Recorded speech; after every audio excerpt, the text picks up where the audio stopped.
Dan, we'll talk a lot about them tonight. First, let's remind you about Kevin Millwood. Well, Kevin has a losing record, but a terrific earned run average. He's pitched well, much better than a 1-2 record would indicate. He's got the lowest on-base percentage of any pitcher in the league.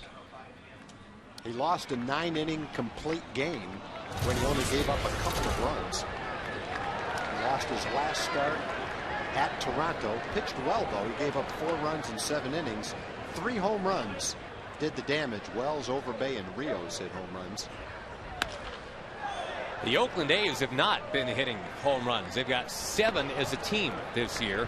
And to put that in perspective, Tag Ian Kinsler has 7 home runs this year.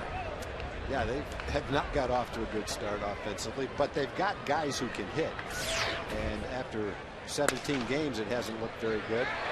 But you have to think as time goes on, guys like Giambi, Holiday, Cabrera, Garcia-Parra, these guys are going to hit. They've just gotten off to a slow start. Nice play right there by Chris Davis, taking care of Ryan Sweeney on one right near the line.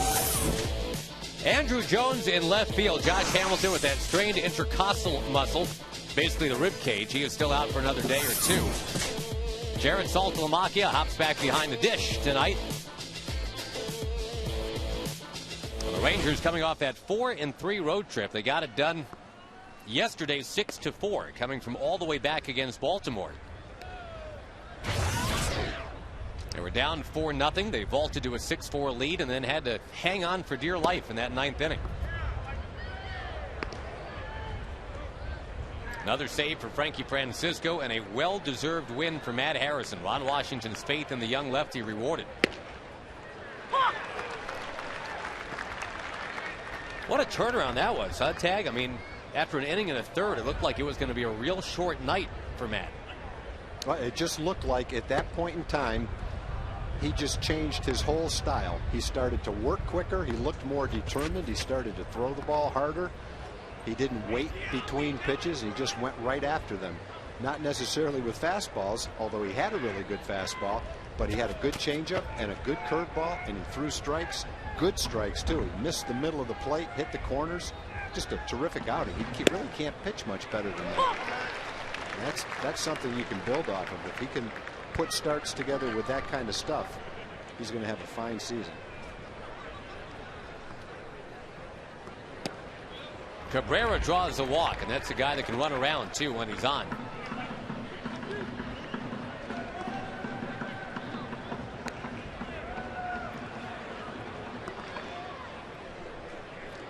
So Jason Giambi will come up with a runner on, and a guy that has hit 36 home runs lifetime against the Rangers. Reggie Jackson has hit a few more than that. Jose Canseco's hit a few more than that, but next on the list, not really a gray beard, but at least a gray goatee, Jason Giambi.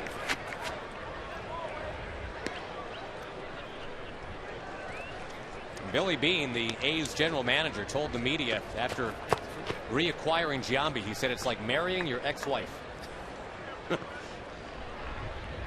Well, Jason was a huge part of the A's resurrection back in the late 90s, early 2000s. He was the leader on the team. He was the 4th place hitter. He was the all-star.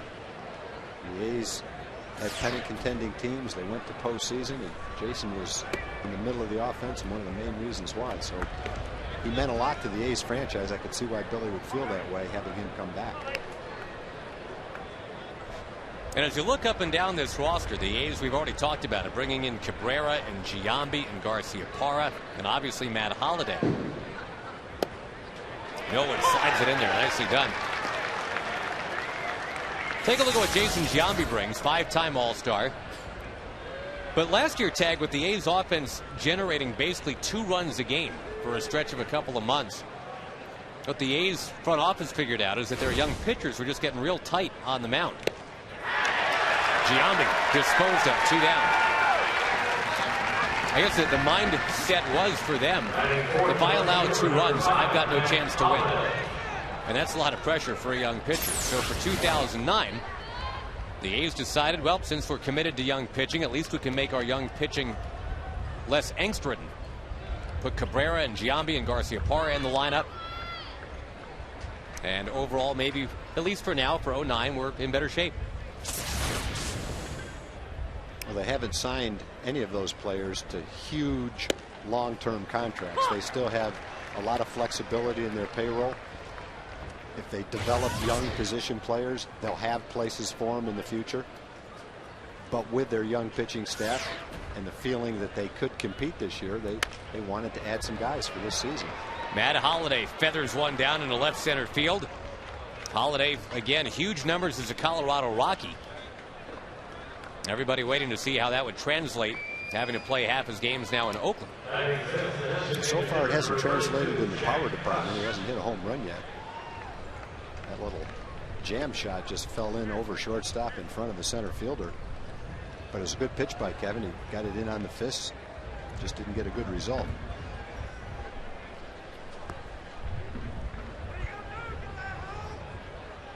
The Rangers finally playing a team from the AL West. Here we are almost at the end of April.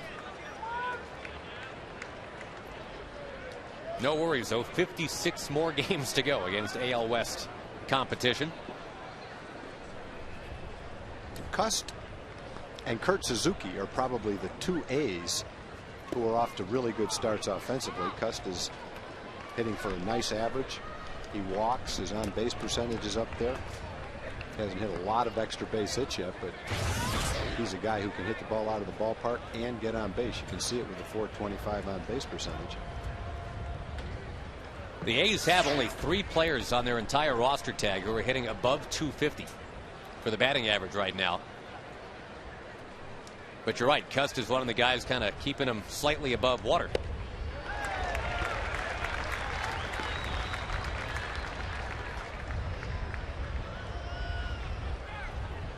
Cust, as you may remember, is the all-or-nothing guy extraordinaire. Last year he stepped into the batter's box about 600 times, and 310 of those 600 times he did one of 2 things. He walked or he struck out. Good sliders right there from Kevin, 2 in a row.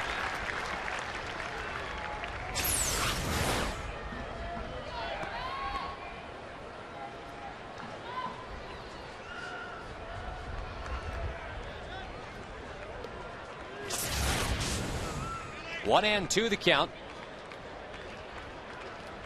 Cust, the only Oakland Athletic with as many as 2 home runs. And that is the other thing he does besides walk and strike out. He will hit you a home run.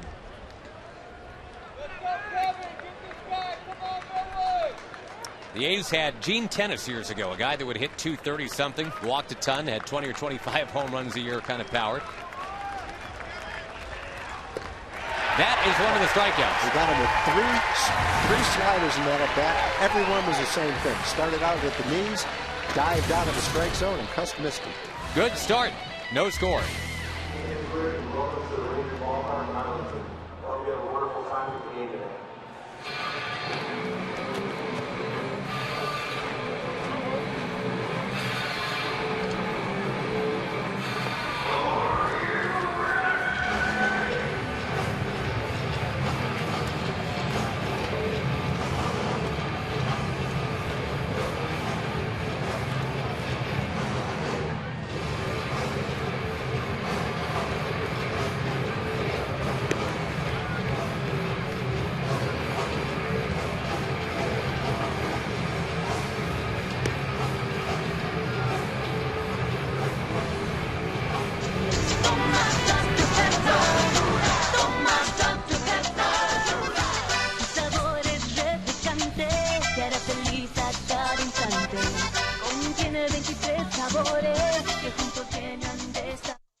Kinsler and the Rangers are home sweet home, and Ian has made this particular ballpark a launching pad for himself. He's 22 for 41 for a batting average of .537 here. Already a dozen runs batted in this place, and tonight taking on a young lefty named Brett Anderson. I'll tell you all you need to know about Brett Anderson in just a moment, but he's not a guy with a lot of experience, that's for sure. Has to take on a Ranger lineup that leads the majors in home runs by 10. It's 39 for the Rangers, 29 for a couple teams in second place.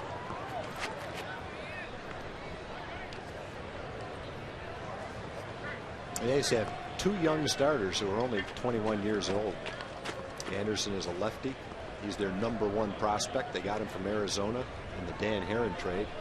Baseball America ranks him as the 7th best prospect in all of baseball. So, wow, he's a guy they are really counting on.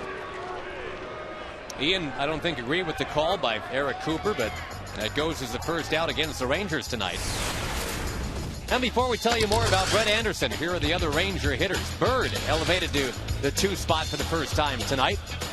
Michael Young, Andrew Jones, Hank Blaylock, Nelly Cruz, Davis, Saltalamacchia, and Andrews.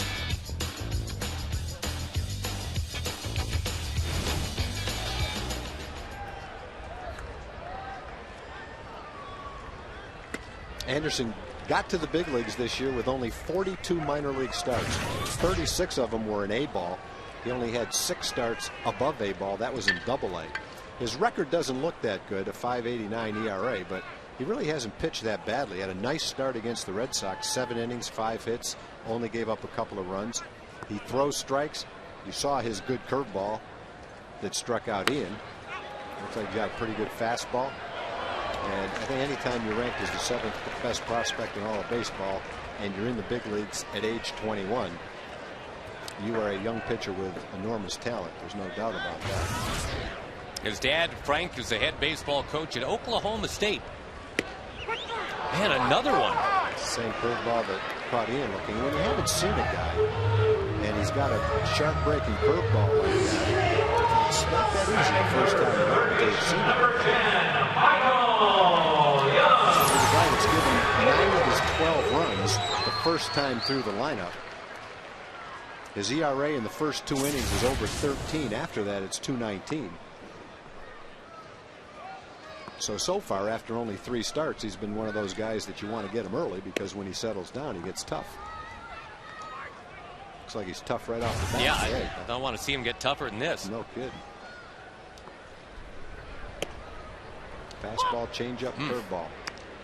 Now, Michael Young, who's averaged 10.5 home runs per year the last couple of years, already has 6 in 2009.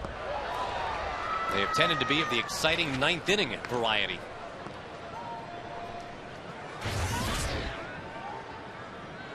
And with Josh Hamilton out of the lineup now, Tag, for an unforeseen amount of time, the Rangers hoping it'll only be a couple days, but nobody knows for sure quite yet. Boy, there are just so many other guys that can step in and get that power thing done. Yeah, no way Anderson was going to be able to take care of Michael Young. He's got an infield hit, and the batter will be Andrew Jones. That ball is going to stay fair anyway, but the only chance he had was to let it roll and hope that it somehow took a bounce that kicked it foul. It didn't look like that was going to happen. It really didn't matter. Where that ball was located down the line like that, that's just a hit and not much you can do about it.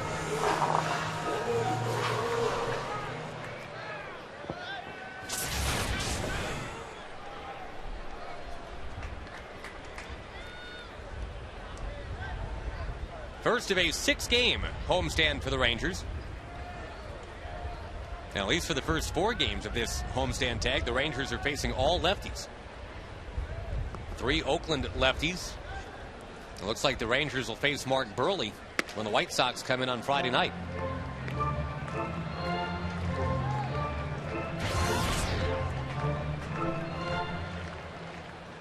All of that should mean more playing time for this guy, Andrew Jones, right-hand slugger.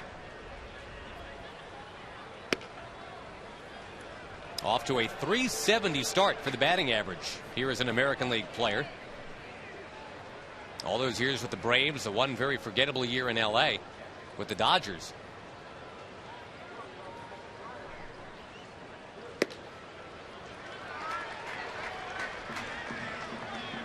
Blaylock hits behind him as the Rangers look to get out to the quick start tonight against the A's. Oakland's won 2 straight after losing 5 in a row.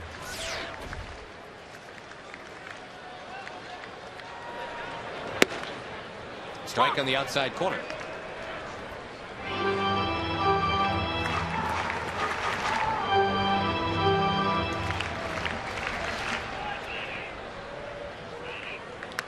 Oh, it's a home run hack right there, but he fouled it back.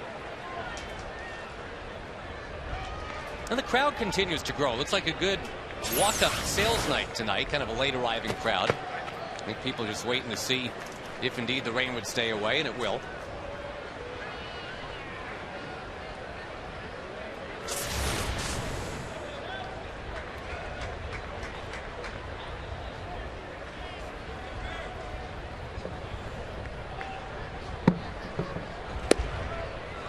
Down and in, and you had to hesitate because remember the Rangers already been called out on strikes twice in this inning. But a similar bottom to the first compared to the top of the first. Haggy got 1 hit, 1 walk, and a chance for the number 5 hitter, power hitting lefty to do something. Cust could not do it. Let's see what Blaylock can do for the Rangers.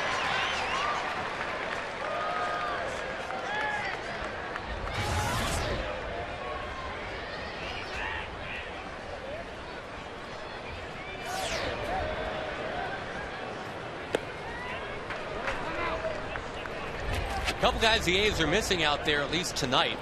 They're hoping Eric Chavez is able to come back and start playing pretty soon. Bobby Crosby not out there. Those 2 guys who have been staples for the A's. Chavez is 3 for 30. Crosby's 3 for 25. So combined, what is that? 6 for 55. Yeah, and the A's essentially said that Crosby was going to be a utility player when they signed Cabrera. That one fades to the outside corner for a strike. Ellis is going to play second. They hope Eric Chavez will play third. And Cabrera, signed as a free agent, is going to be the shortstop, so Crosby's going to have to fight for playing time at all the infield positions.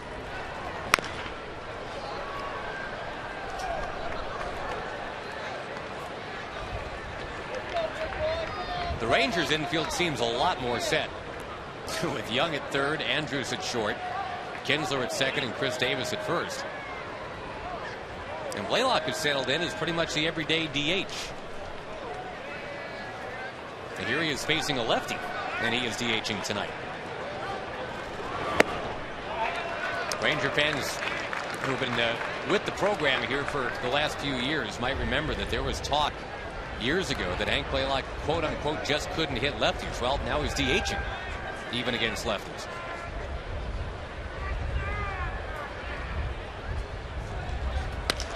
Tap to the left side, it's through. And the Rangers will grab the lead. Michael Young to the plate, he scores, it's 1-0. That was a slicing ball that was hit hard, and it went right by the third baseman. It kind of took a little tricky hop on Garcia Parra. Bizarre to see him in green and gold, isn't it? And you're still getting used to seeing him at third base, too. I wasn't sure it was him. I had to look twice. It kind of sliced it right off the end of the bat. And Garcia Parra's there, but it scoots right underneath his glove. That's one of the themes in this series. Guys that were outstanding at shortstop who have now moved to third. And the Rangers have done that, too, with Michael Young. Garcia Parra transitioned towards that with the Dodgers. Nelly Cruz, a pop-up. Mark Ellis makes the call and the catch. The Rangers settle for the 1 run on a couple of hits. And at the end of 1, they lead by 1.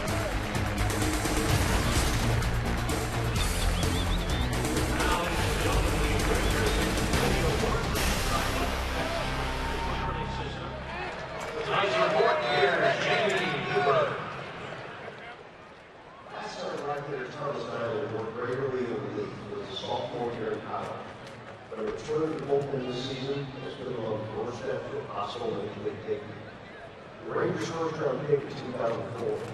Diamond was on a fast track to Arlington before Tommy John surgery wiped out his 2007 season. He worked as a starter for Frisco in 2008 and was assigned to the Oklahoma City bullpen to start the season. In his first 3 Greyhawk appearances, Diamond allowed 4 runs over 8 innings, striking out 6 and walking 2. He's settling into a new relief routine, learning to pitch in a role that's likely going to get him to the big leagues. I'm Jamie Miller. For much more of the Texas Rangers farm system, visit TexasRangers.com.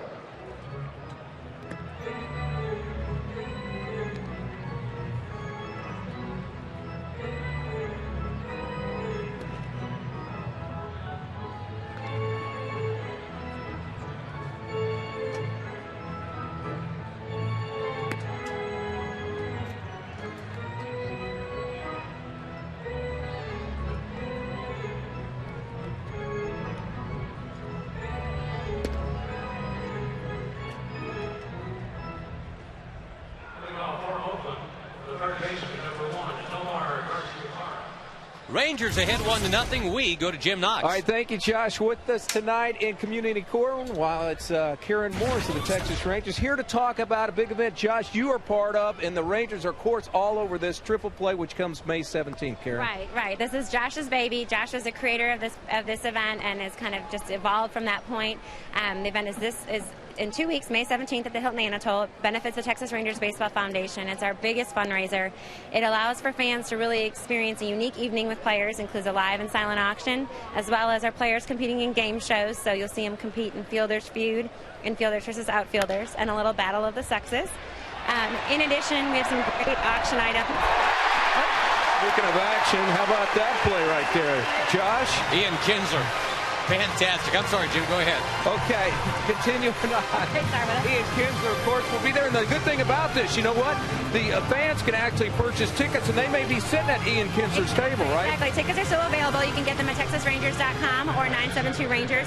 Your tickets could include a table with Ian Kinsler, Josh Hamilton. There's some great live auction items and an experience with Yogi Berra. It's kind of a unique experience you're never going to get anywhere else. A trip to Tom Seaver's Vineyard in California. It's a great event, and it really helps out a good cause. And the guys really get into it. You can see some rookies sing. I'm sure Chris Davis has some songs planned. So, again, it's TexasRangers.com that you can get tickets for that. Okay, TexasRangers.com or 972 Rangers. One item, something that is new this year, will be what? The Battle of the Sexes? Right. The Rangers wives wanted to get involved in the event this year. Michael Young and his wife Christina Barbosa Young are the chairs of the event, along with Josh and his wife and the Hicks family. And they decided to take on their husbands in a little bit of a challenge. So it'll be Battle of the Sexes. It should be fun. I might be pulling for thinking the wives are going to pull this. You're already pulling for the women. Okay, it should be a lot of fun. That is Triple Play May 17th. And Josh, I know you're all over this. Thanks, Jim, and thanks, Karen. Karen is doing an awesome job heading that up. Kevin Millwood continues to cruise right along. And Travis Buck will come up.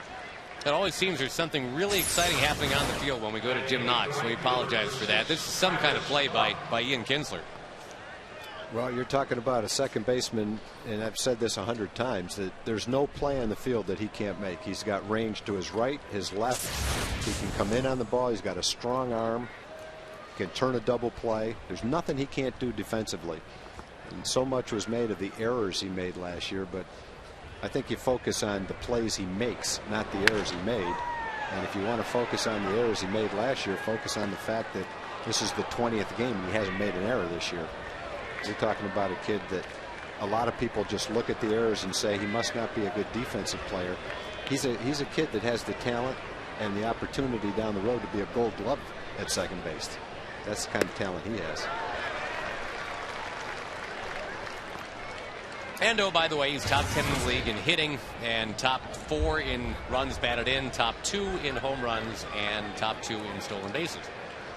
You know, very seldom is it a baseball person with an eye for the game who questions Ian's defense. It's usually someone who can only read a stat sheet and not do it with his eyes that would make that determination.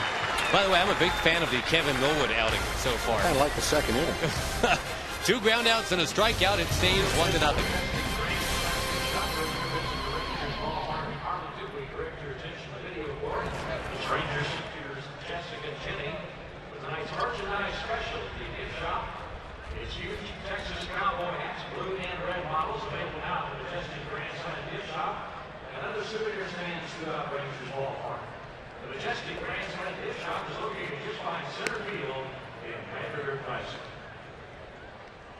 Ladies and gentlemen. kid and enjoy some playtime. Several times a year, CJ hosts video game tournaments with the help of the Rangers Foundation. With the proceeds, CJ helps provide gaming systems and other entertainment outlets for local children's hospitals. Join CJ in his next event on May 28th to play games for a good cause. The Texas Rangers we love it.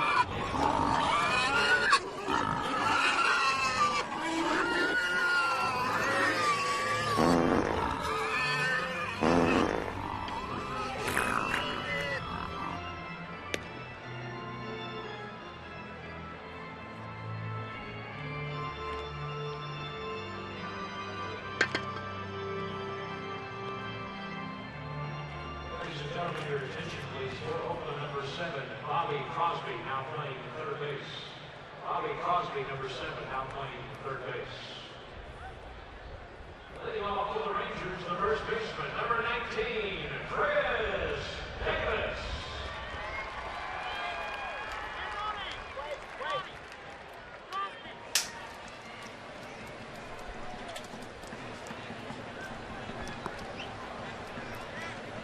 Rangers still leading 1-0, and as the bottom third of the order comes up there against Brett Anderson, one change. We were talking about Bobby Crosby just a moment ago in a utility role now. He is in the game for Garciaparra, who apparently tweaked something that last at bat of his.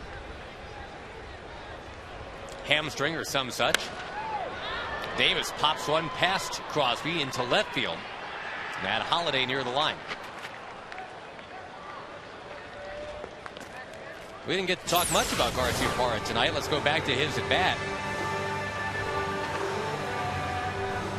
And seizes up, huh? There it is right there. Something in his leg.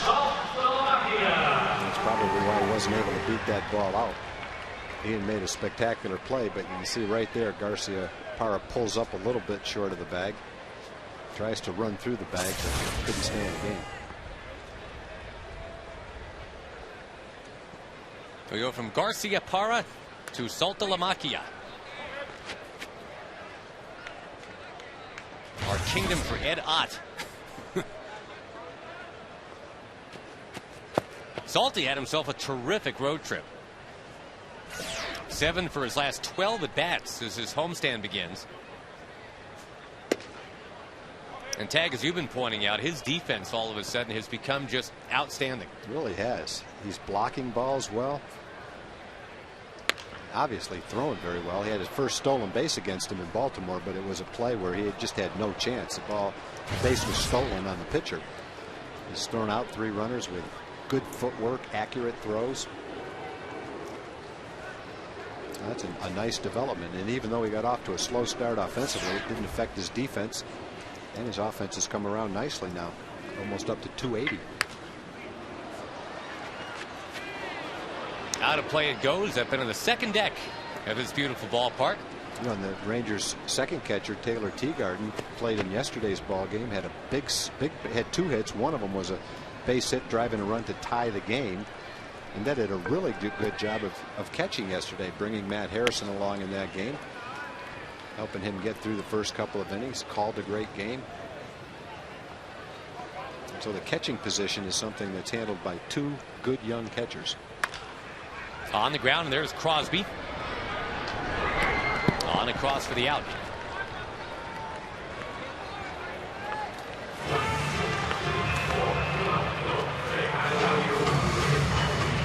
Yep, Taylor Teagarden.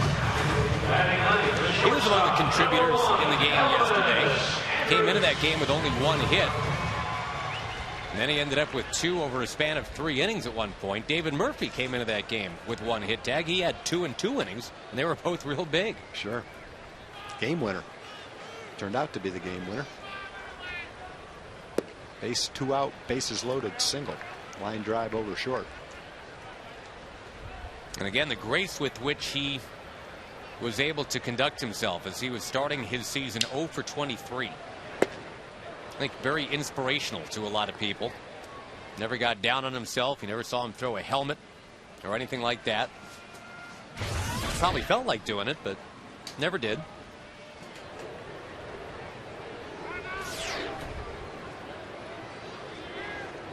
Yeah, those 2 outfield assists in what, a span of 3 innings in that game in Baltimore a couple days ago.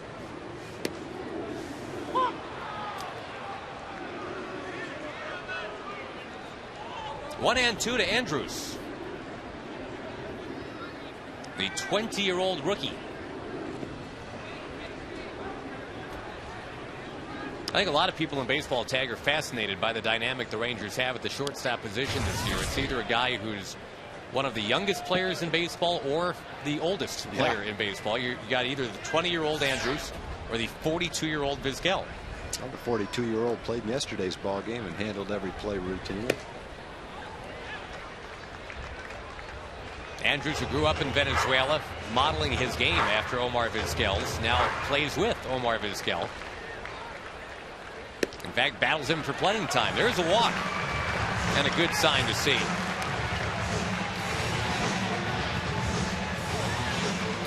I think very few times has Elvis really gotten himself out, you know. A lot of patience for a guy who's just 20.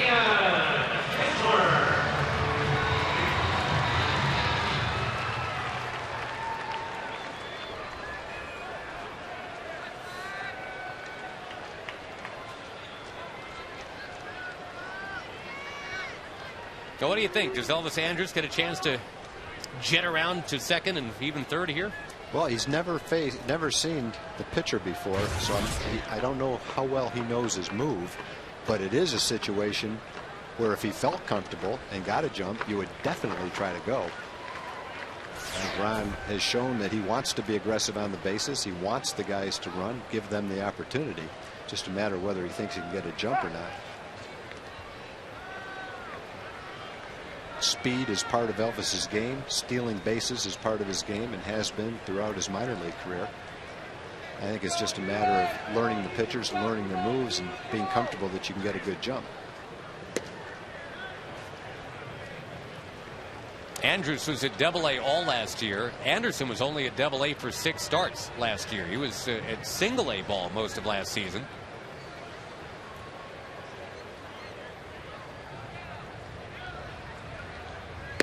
Again, grew up in Stillwater, Oklahoma, with his dad there as the head baseball coach for the Cowboys.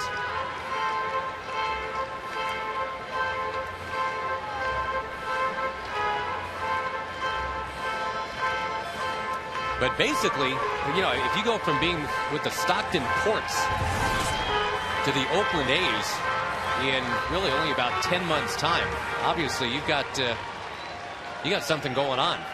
To go from A ball very quickly through Double-A all the way to the big leagues. Well, you could tell in the first 2 innings he has 3 pitches: a good fastball, a real good curveball, and a changeup. And he's shown the ability early in his professional career to be able to throw strikes. And I think that having the assortment of pitches and being able to throw strikes gave the A's the confidence that he could pitch in the big leagues. He is swinging a 3-0 pitch. Swinging big time on a 3-0 pitch, too. Overdone a little bit right there. Some kind of swing. To the moon, Alice. That's where he was trying to hit it. Another big swing. Now it's 3-2. It always looks like a bigger swing when you miss. When you hit the ball and make contact, you don't see that same follow through, because you're following the ball and you're going toward first base. When you miss, you tend to go all the way around, and I'm not sure there's any difference between the first swing and the second swing. Just missed the first one. Second time Kinser's been called out on strikes by Eric Cooper in 2 innings.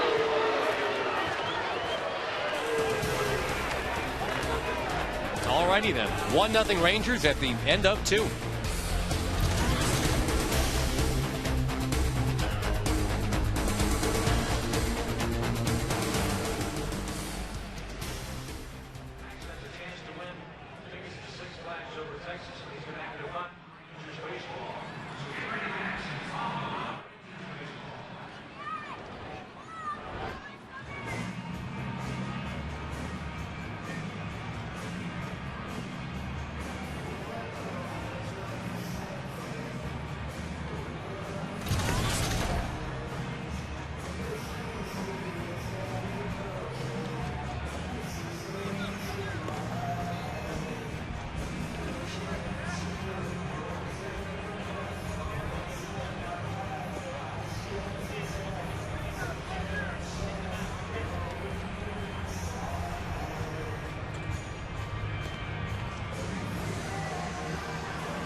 Texas Ranger Baseball brought to you by Whataburger, just like you like it.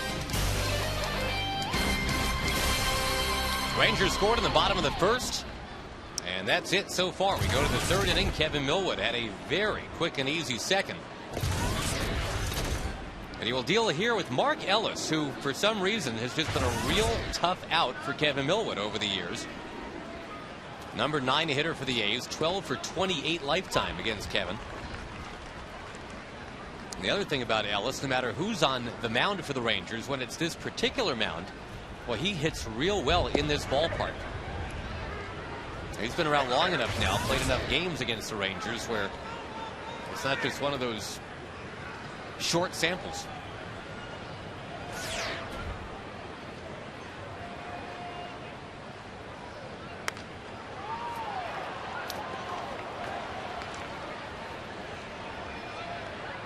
Millwood, you talked about him, Tag, last time out in Toronto. The 3 home runs, pretty much his undoing.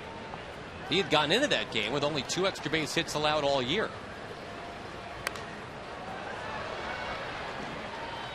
He's featured a real nice slider tonight. And as has been the case right from opening day, he's been challenging everybody with his fastball.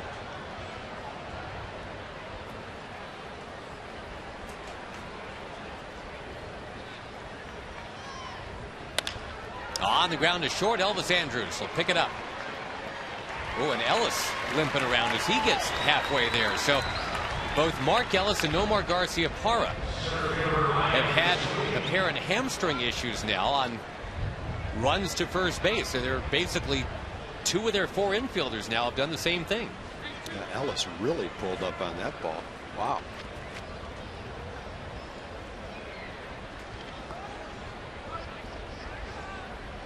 That's a bizarre epidemic right here.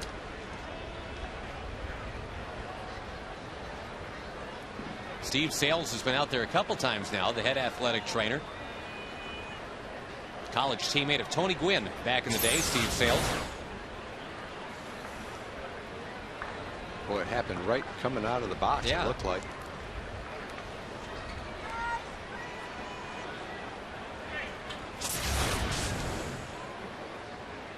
I know they were out there stretching before the game. I saw them.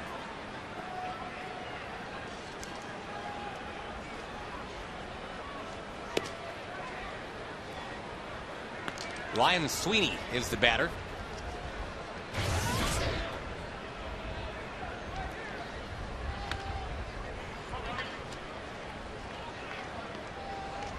They do have Jack Hanahan here, recalled from AAA Sacramento just a few days ago. And he can go in there at third base, I know. I'm not sure how he is at second base. There's a little drop shot from Sweeney in the left. Bobby Crosby could probably slide over to second. I'm not sure if Hanahan's ever played second either or not, but Crosby has to play a utility role, so he would probably be the guy to slide over. We'll see. Last year, these A's set a team record. They used the DL 25 times. They also had to break in 21 rookies last year, which was a team record. So team records in disabled list usage and number of rookies, usually a pretty good recipe for a losing season. And that's what happened to Bob Guerin.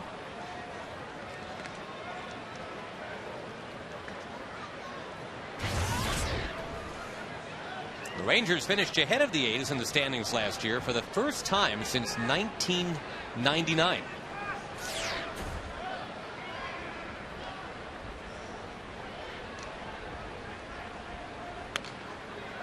That ball fouled by Cabrera. You know, each of the last 7 AL West titles have been won by either the A's or the Angels. Back in the 90s, 1994 through 99, it was all Texas and Seattle with no A's and Angels. But since '02, it's been all California themed all the time, either the A's or the Angels. Cabrera under the glove of Michael Young. That'll make it 2 on with just 1 out. Back-to-back hits at the top of the order.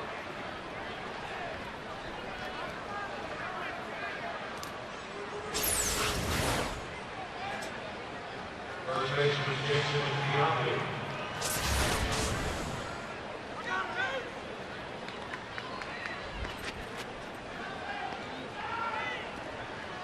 Right now, Texas and Seattle are the two top teams in the AL West. The surprising Mariners. They got a doubleheader going today, by the way, at Chicago. They lost the first one 2-1.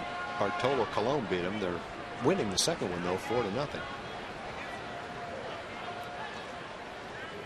Chris Jakubowskis got outdueled in that opener for Seattle. Pretty nice comeback so far early in the season. High drive by Giambi, way up there. Cruz going back, and it didn't get out. Boy, it sure had the hang time, though, didn't it? Yeah, I'm not sure what happened on that ball. I don't know if Jason didn't hit it well, got underneath it too much and popped it up. It looked, though, like it was hit well enough and just didn't carry.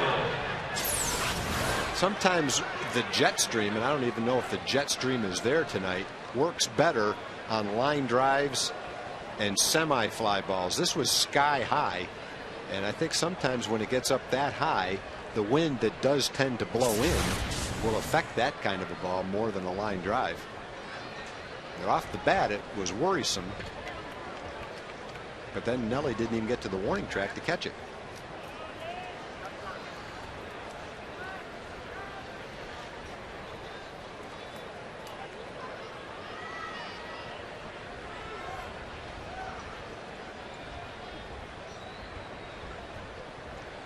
Now Matt Holliday, again, one of the big ticket imports during the offseason for the A's. Talked about one of the big questions that everyone had about Holliday being how would his Colorado numbers translate to Oakland numbers. I think the other question everybody has, Tag, is how long will he be in Oakland? Well, I think what Billy Beane has in mind is if he's a free agent at the end of the year, that means they've had a pretty good season and they've chosen to keep him the whole season, and he's helped them. And if he's a free agent, the A's will get a couple of draft choices for him, and that'll minimize the loss of the young players that it took to get him in the first place.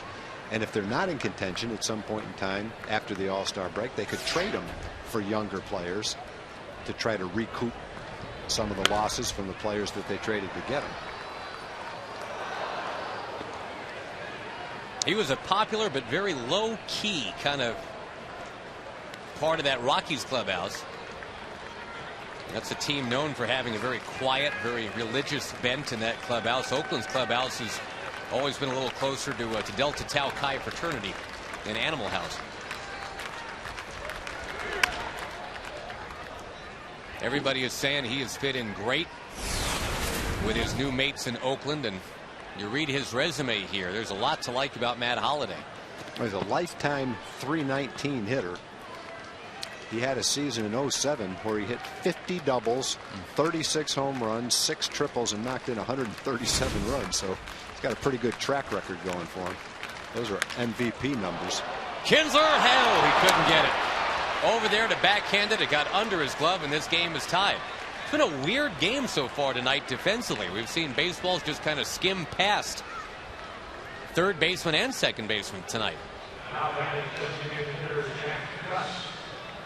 And it's happened to both Michael Young and Ian Kinsler here in the top of the third. Well, that probably is going to go as a base hit, but I know that Ian will be the first one to say he should have caught that ball. He got to the ball, and let's see right at the end if it takes a tricky little hop on him. I'm not sure, but he got to the ball, tried to backhand it, just didn't come up with it. Wasn't a matter of not getting to it, just got by him. Hard hit ball, not an easy play though. Ooh, they're going to give Ian his first error of the year. Now a fly ball lifted by Cust to right. So that'll make that an unearned run because of that scorer's decision. 1 error, 2 singles in the inning, and a 1-1 tie against the A's.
Camera person extraordinaire Jeff Qualis with a rare night off tonight, enjoying the game with family. And an interesting ball game so far with Kevin Millwood, the veteran, 34 years old, matched up against the kid, Brett Anderson, who's 21. Bobby Crosby is now at second base. Jack Hanahan is into the game to play third. So Crosby, who wasn't even initially part of this thing tonight, has already played 2 different positions in the last 2 innings.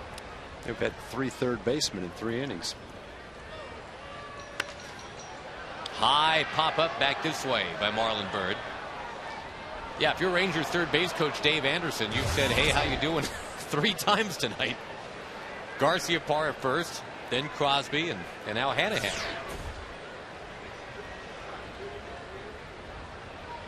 How you doing? Check swing. Yes, he did check it, says Angel Campos. Anderson's got a good breaking ball. Hard breaking ball. He tried to throw that one down and in to get him to swing at it and almost succeeded. But he's got a good fastball, good curveball. Haven't seen many changeups, but he looks like he's got a pretty good one. Another curveball. Pitch count's up there a little bit. 49 pitches. One thing it's tough to say about the A's, though, is get their starter out there so he can look through their bullpen. They've got one of the best bullpens in the league so far this year. Their bullpen is kind of keeping them afloat, as a matter of fact. Marlon Byrd is going to pop it to second base. You watch Marlon, though, when I mean, obviously 99 times out of 100, if not more, that's an out. I don't know if you saw it, Tag, and it wouldn't surprise you, even if you weren't watching. I know you know it already. To watch Marlon just hightail it to first base as soon as he hit that ball. I mean, he's just chugging at first. Well, that's something that every player can do. And as a fan, any fan can say to himself, on any given ball, I can run as hard as I can. May not be able to hit the ball in the first place, but you could run as hard as you can. A fan has a legitimate gripe when he looks at a player that doesn't hustle, because he can say to himself, I could hustle. And that's why when you've got players like Marlon on your team, it rubs off, and sooner or later everybody starts playing like that. You don't feel like you're part of the team if you jog to first base, and that's the way it should be. You only get up 4 times. It doesn't take that much to sprint on every ball you hit. I think that is a viable sports fan frustration, that and clanking a bunch of free throws, you know, because then that does give credence to, well, you know, I can make 1 free throw out of 5. And you're right. You know, and fans can in their backyard, but with 18,000 people screaming in a one-point game late in the game, it's a little tougher. All right, third baseman number 3 makes the play here. That's Hanahan. And it brings up Andrew Jones.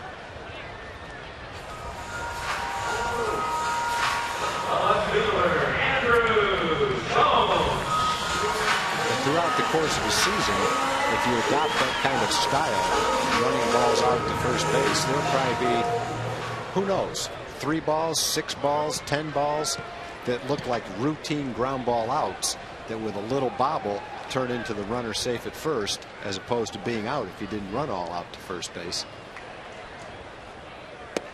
Not to also mention the respect you gain by the fans who notice that. That's one thing every fan well, not every fan, but most fans notice, is whether players hustle or not.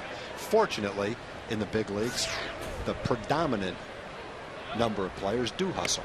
It's only very rare that you see a player noticeably loaf in a big league game. That's why when you talk about Marlon Byrd doing that, he's not the only one that does that. Most of the guys on the team do that. You know, the other thing that happens sometimes is kind of not fair. I'm watching Andrew Jones, who's always got that kind of natural, pleasant look on his face. And, you know, Dodger fans got on Andrew last year. He'd make an out, and he just, you know, had that look of being pleasant. And it's not that Andrew was happy that he had made an out. I actually like guys that just kind of go up there and just have that good demeanor in the first place. Remember Joe Randa always looked like he was smiling? Yeah, the Joker. The Joker. Poor Joe. I mean, he'd strike out. It still looked like he was smiling, and fans would fail to understand that.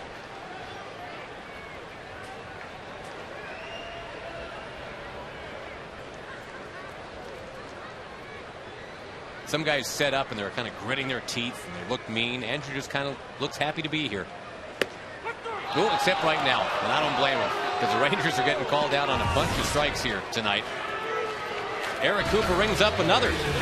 Rangers down in order in the bottom of the third. We're tied 1-1.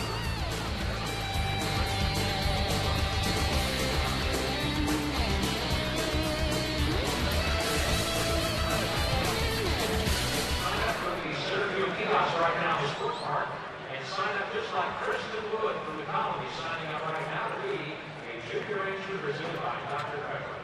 Congratulations to Kristen Wood from the Colony, the newest member of the Junior Rangers presented by Dr. Pepper. It's a $245 value for just $15. Sign up now in the sports park. Ladies and gentlemen, Major League All-Star balloting is underway online. Visit TexasRangers.com. and vote for our Texas Rangers. Vote up to 25 times. You'll receive 2 great tickets to the future Rangers game.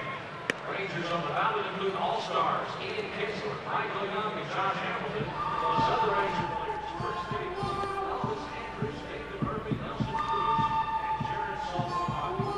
Again, vote for our Rangers. Vote online up to 25 times and receive 2 great tickets to a future Rangers game.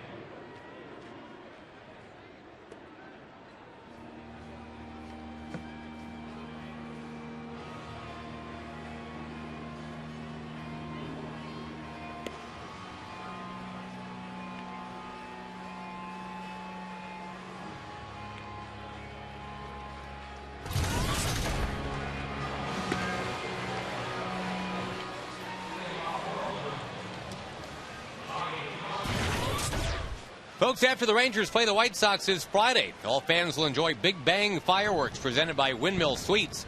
You can get $10 tickets and $5 parking for the matchup on Friday against Chicago. Enter fireworks as a coupon code on TexasRangers.com or call 972-RANGERS.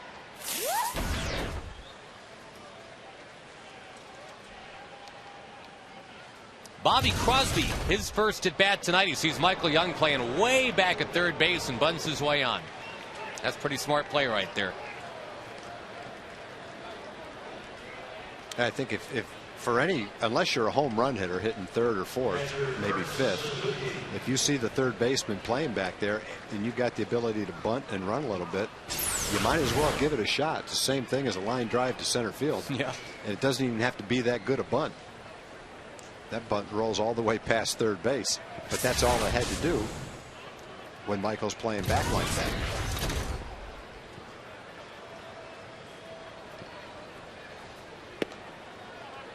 Kurt Suzuki will take outside. Well, they got some kind of game going on between the Red Sox and the Indians tonight, Tag. They are still in the bottom of the third inning, and unless there's been a rain delay, that means that game is 2 hours old in the bottom of the third inning. It is 7-7 in the bottom of the third. Cleveland is still batting. The Yankees aren't playing? Well, here's the weird part. The Yankees are playing. They're already in the 7th inning tonight in Detroit, 0-0. They've had a hard time scoring in Detroit. Of course, Detroit's pitching's had something to do with it. Edwin Jackson pitching tonight. Yeah. That could go down as one of the better trades of the offseason. Detroit picking up Edwin Jackson. A smash by Suzuki towards center. Marlon Byrd has got it. First out here in the 4th inning. Looks like Anthony Reyes went 2 innings, gave up 7 runs for Cleveland tonight. Brad Penny went 2 2/3, gave up 7 runs. So it's already in the hands of the relievers in the 3rd inning.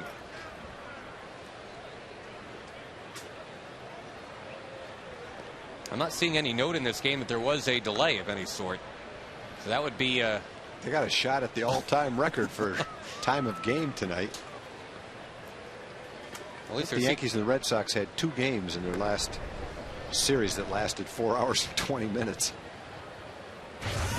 And the Red Sox didn't have to bat in one of them in the bottom of the 9th. That's right. Red Sox have won 11 games in a row heading in tonight. Started the year 2-6. Now they're 13-6.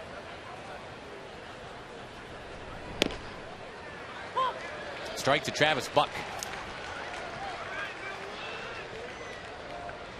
The Angels lead the Orioles 5-4. Howie Kendrick has a home run.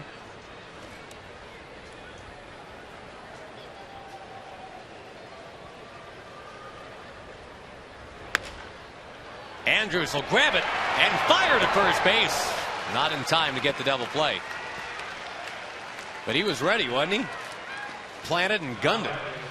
That's kind of an example of what Ron Washington was saying about Elvis's throwing. When there's absolutely no time to think, only react, he throws a hard strike to first base. The throws that he's had a little bit of a problem with occasionally this year have been the ones where he's had plenty of time.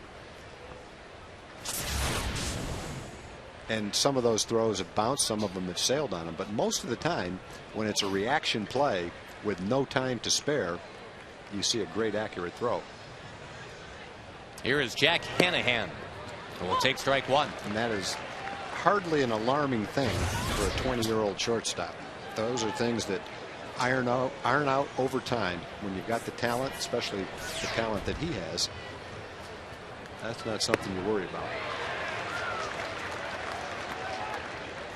The former Minnesota Golden Gopher, Mr. Hanahan, is behind 0-2. Another straight heat from Kevin Millwood.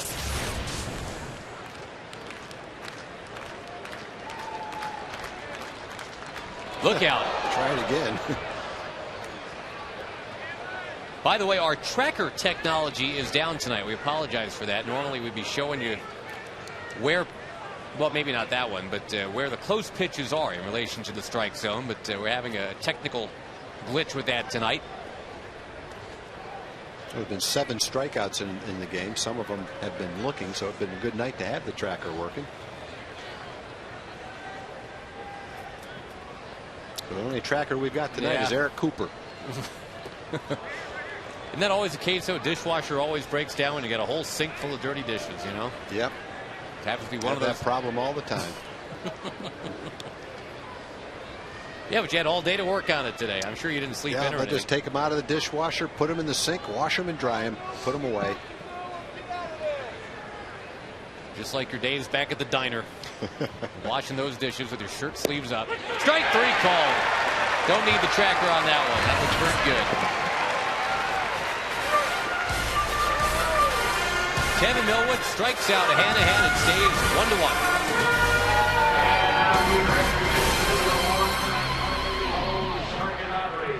It's a 3-line feature up front. Make your pick now, blue, red, or green. To assist you in making pickets, the Ozarka dot racing form. A reminder, this is an exhibition, no wagering, please. And remember, the last lap is live on the left field gate. The dots are ready.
New York, New York. Got a Mets fan and a Yankees fan just kind of catching up on the increased subway fares and all kinds of other issues, I'm sure. We have a 1-1 tie in the bottom of the fourth, and Hank Blaylock will stand in there and take strike one.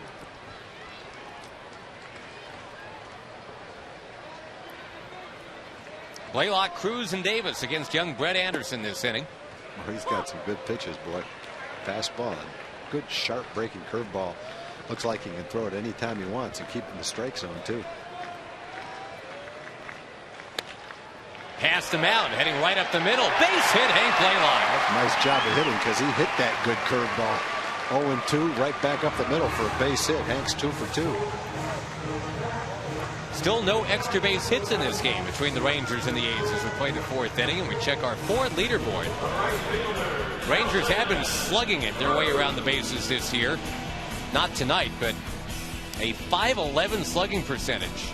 And most teams in the month of April don't get out quite like that.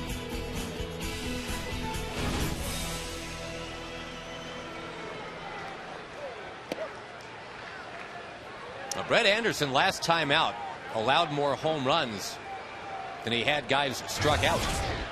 3-2. But you're right, Tag. That curveball's been freezing guys at times tonight. Fastball's done enough.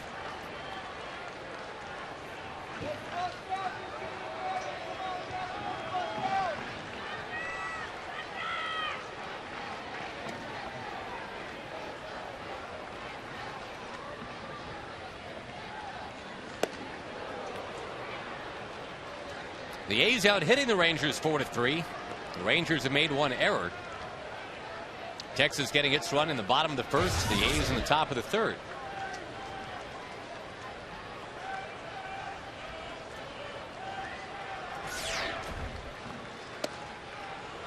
Strike on the inside edge. Well, for a young pitcher, the other thing you like about Anderson is his willingness and ability to throw in to the right-hand hitters.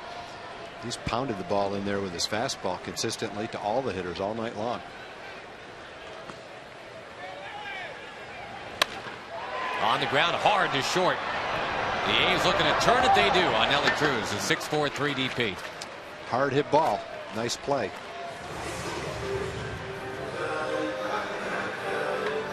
Cabrera to Crosby to Giambi. Last year that would have been White Sox to the A's to the Yankees in that 6-4-3. But again, Giambi's come back in from New York to Oakland. As for Cabrera, I don't know about you, Tag. I don't know that I've seen the free agent market collectively shrug at a guy like it did to Cabrera this past winter. He was unsigned into spring training. Kind of hurt by the fact that his power went away last year. He had 2 home runs his last 400-odd trips to the plate. But when he and Bobby Abreu were still hanging out looking for work, that was just kind of shocking.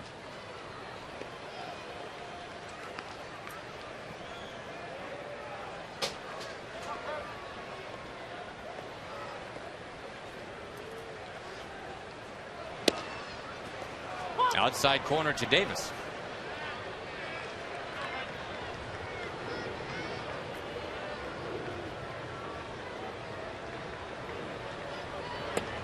And again, a Ranger takes a look at a called third strike. The second, third, and fourth innings have all ended with us lingering on a shot of Eric Cooper, the home plate umpire. Tie ball game. And off we go to the fifth.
for Oakland, center fielder Ryan Sweeney.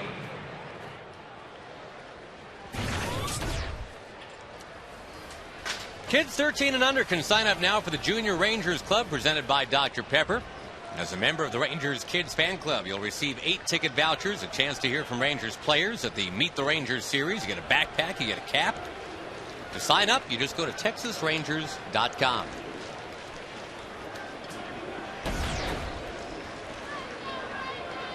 Nice night for baseball here tonight in a low-scoring game between the Rangers and the A's. We're 1-1 in the 5th. As Kevin Millwood misses up and outside. Dealing with the top of the order, Ryan Sweeney. I want to thank Dottie Jansen for the nice letter she sent and the nice poster. That was awesome to get Very today. nice of her to do that. She watches all the games, loves the Rangers, and we appreciate that, Dottie, and thank you very much for the nice letter you sent. Also want to thank Lisa and Scott Wingfield for the incredible batch of oatmeal carmelitas and magic cookie bars. I say Scott's name every time. I don't think he has a whole lot to do with cooking them. It's usually Lisa. But we'll thank both of you very much for being great Ranger fans. And the press box loved the cookies tonight. Well, you got a guy with speed on here, and Ryan Sweeney. Cabrera coming up. We go to Jim Knox. All right, Josh, making a lot of noise out here. It's Cherry and Amanda Pepper. It's a husband-wife team, season ticket holders, and really getting the crowd going. Cherry's from Hearst. Now, Cherry, Let's go, Rangers! how many games are you trying to come to each and every year? Almost all of them. Almost all of them. This is your first time you ever came painted, right? Yes, sir. Why is that? To get the Texas Rangers to #1. You got the bucket, and you just made it right there. Amanda, I don't hear you over there. What's going on? There we go. We also got his glove, the net right here, and he's making a lot of noise, beef jerky, and we've got that going, and the face painted right there. All right, let's get the crowd going there, Jerry. Nice work. Nice work.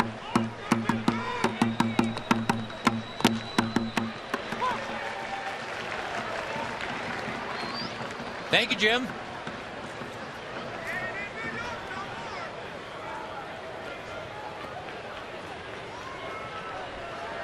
You got anything, Ted? No, I don't have any beef jerky. I know that. To right field and a base hit. Orlando Cabrera's been a tough out tonight. And now as the ball skips by, Cabrera can keep going all the way to third. The A's take a 2-1 lead as the ball hops on Nelly Cruz. And boy, Orlando Cabrera, who had been 5 for his last 42. A walk and 2 for 2 tonight. Single E9, no RBI is how they're scoring it.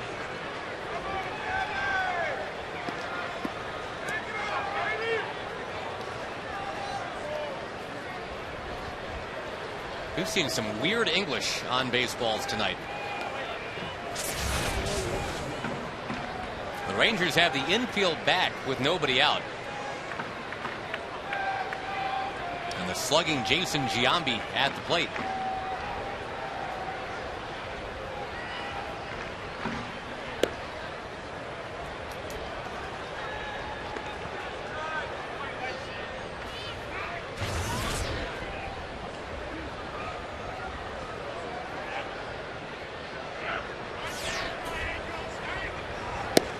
Giambi got under one last time, sent a soaring fly ball to right. Looked off the bat like it might get out, maybe even go up or tank, but it really never did much. It hadn't been a lot of balls hit to the outfield today, fly balls or long line drives, but it doesn't appear to be one of those days where the ball's carrying very well. Good fastball came back and caught the inside part of the plate right there for Kevin.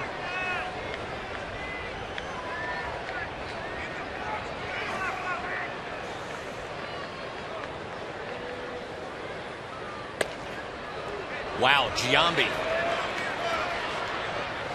with a very rare infield hit. 3-1 Oakland over the Rangers here, and the Rangers just kind of getting singled to death.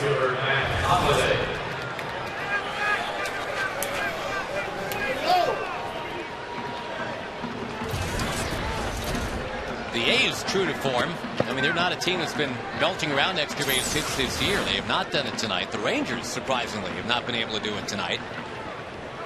It's a nice barehand pickup, but Giambi able to get across the bag. Infield now a double play depth. Matt Holliday takes inside.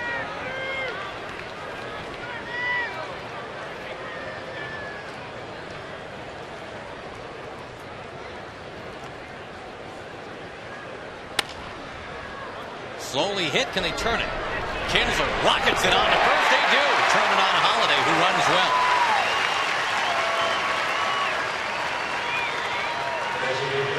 The one thing I'm sure Millwood will kick himself for, Tag, the one thing that really was in his control, I guess, this inning, walking the leadoff man. Yeah, generally a leadoff walk comes around to score more often than not, and that's what happened. Nice job of turning the double play by Elvis, who got the ball quickly to Ian. He turned it nicely. One pitch, 2 outs. Good fastball, Kevin.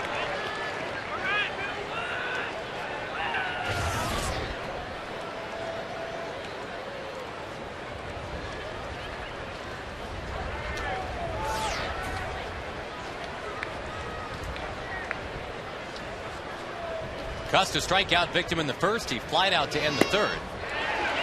And Millwood just hums right by him here to make it 0-2. You mentioned earlier, Tag, that the Rangers, I mean, it's not just that they're facing Brett Anderson, facing him for the first time, but let's say you do get to him, get to the bullpen. The bullpen for Oakland is a total strength so far in 09.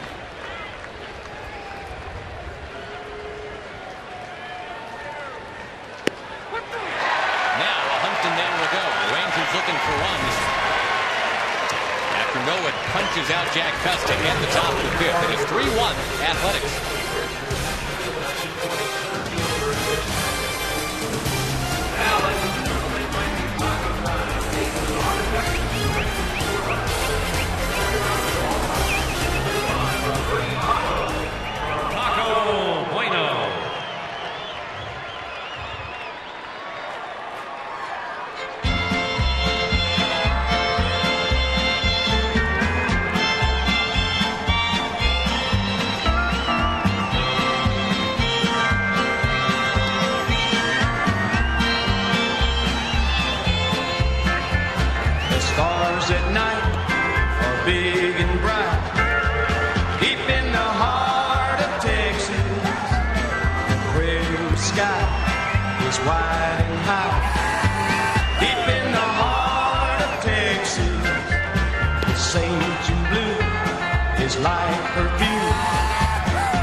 Brought to you by your Texas Ford dealers. Check out the all-new F-150 and drive one. Ford is the best in Texas. And by Southwest Airlines. Low fares, no hidden fees.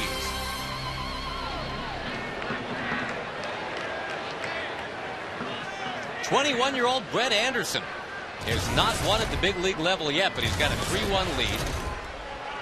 He's been getting a bunch of called third strikes tonight. 2 of them in the first inning. 1 to end the second, 1 to end the third, 1 to end the fourth.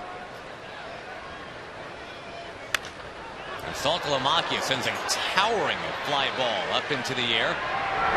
Jack Hanahan right at the line makes the catch. The Rangers have only had the leadoff man on once tonight. That was last inning, and Nelly Cruz followed by hitting into a double play.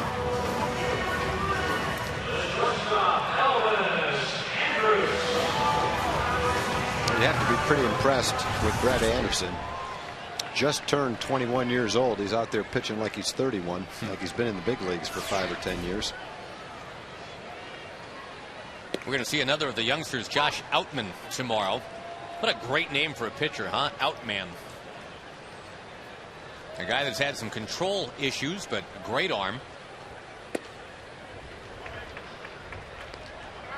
Vicente Padilla, who's off to a slow start in 09, will get a chance to right the ship tomorrow night. The good part about that is the last time he pitched, he threw the ball well. Splintered bat, slowly hit baseball, bobbled at second. Andrews is still out.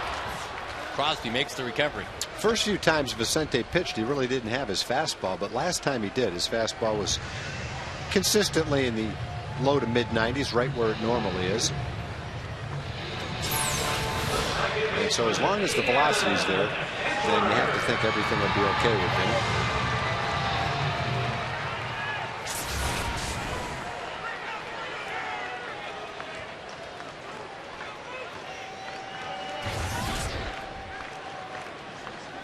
All right, Kinsler just ready to swing the bat. Called out on strikes twice tonight. Swings the bat, bouncing ball, but gloved at third. Just not the Rangers' night tonight. Not yet. Still plenty of baseball to go. We are at the end of 5. Rangers down by 2.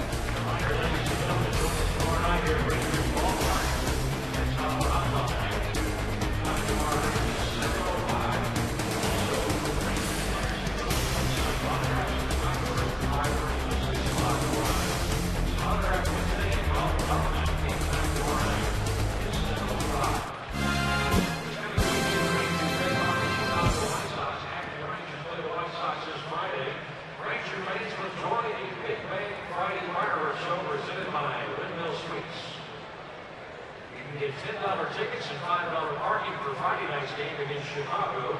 Just enter fireworks, the coupon code on TexasRangers.com. That's a Big Bang Friday fireworks show after the game on Friday. Then on Sunday night, game time is 7:05 at Six Flags night at Rangers Ballpark. First 7,500 Ranger fans 13 and under will receive a free ticket to Six Flags.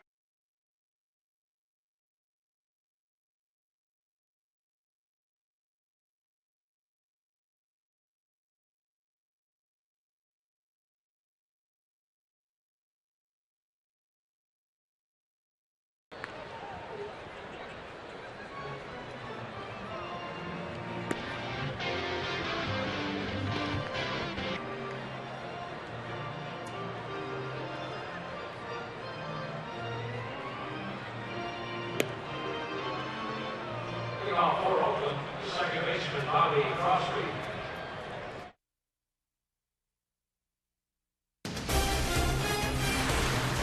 Texas Ranger Baseball brought to you by Sonic Drive-In. Not just good, Sonic good. Well, on the one hand, it is great to be home. But on the other hand, you look at the scoreboard and you say, well, not so much. The Rangers have committed 2 errors tonight. They've been held to 3 singles. They've got their ace on the mound in Kevin Millwood, and he's pitching very well. However, 3-1 Oakland, our score right now. The A's trying for their first 3-game win streak of the year. Yeah, the Rangers have given up 3 runs. 2 of the runs are unearned. Unearned run in the 3rd, and 1 of the 2 runs in the 5th was unearned as well.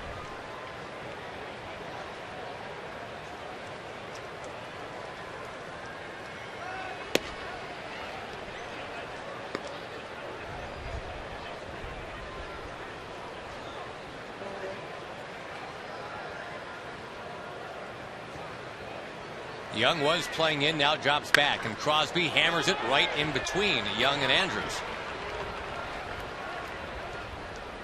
Remember, Crosby bunted on Michael Young when he was playing that far back, and it looks like the adjustment that Michael made that time is he started in to say, no, you're not going to bunt on me this time, but then he hustled back because he wanted to have a play if indeed Crosby was going to swing and hit it on the ground.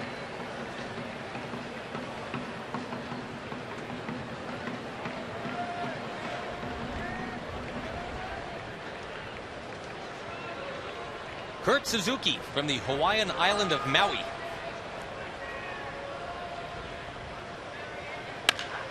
And he rifles one into left field. Now, Suzuki's a pretty good hitter. He had a good season for him last year. He's hitting .333 coming into the game. A nice swing and a rope right there.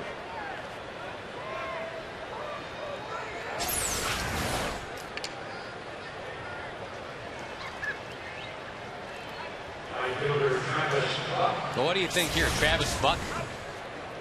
A bunting situation? Maybe. You know, you got the 9th place hitter coming up next.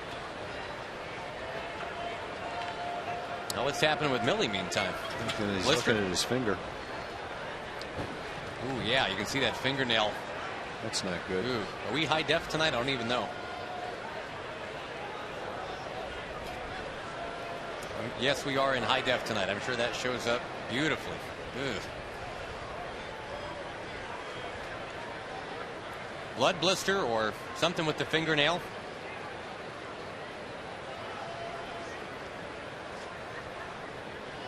Jamie Reed, the Rangers trainer. Ron Washington's out there. There's been no need to have any action in the bullpen tonight. Again, Millwood has not allowed an extra base hit all evening. Young Derek Holland begins to stretch and limber. It could be Derek Holland, could be Mendoza. Those would be the 2 long men. Or it could be Kevin Millwood. We'll see.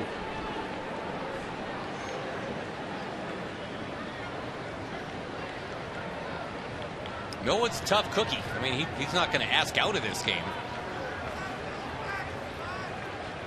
But something to have to navigate if he does stay in.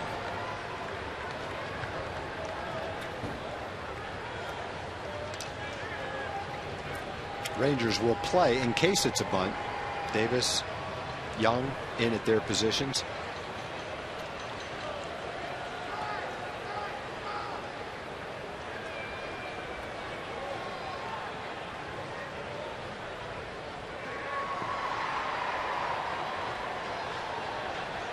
Making sure everybody's on the same page here.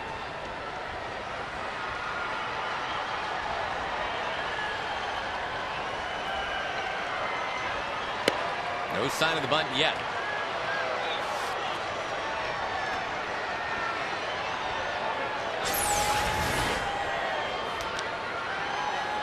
I don't know where that missed. In maybe a little? Didn't look like it.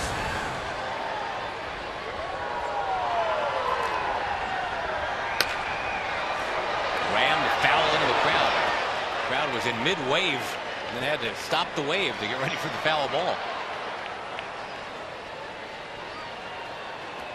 Don't forget, it's $1 hot dog night tomorrow night. The Rangers and the A's. A 7:05 first pitch.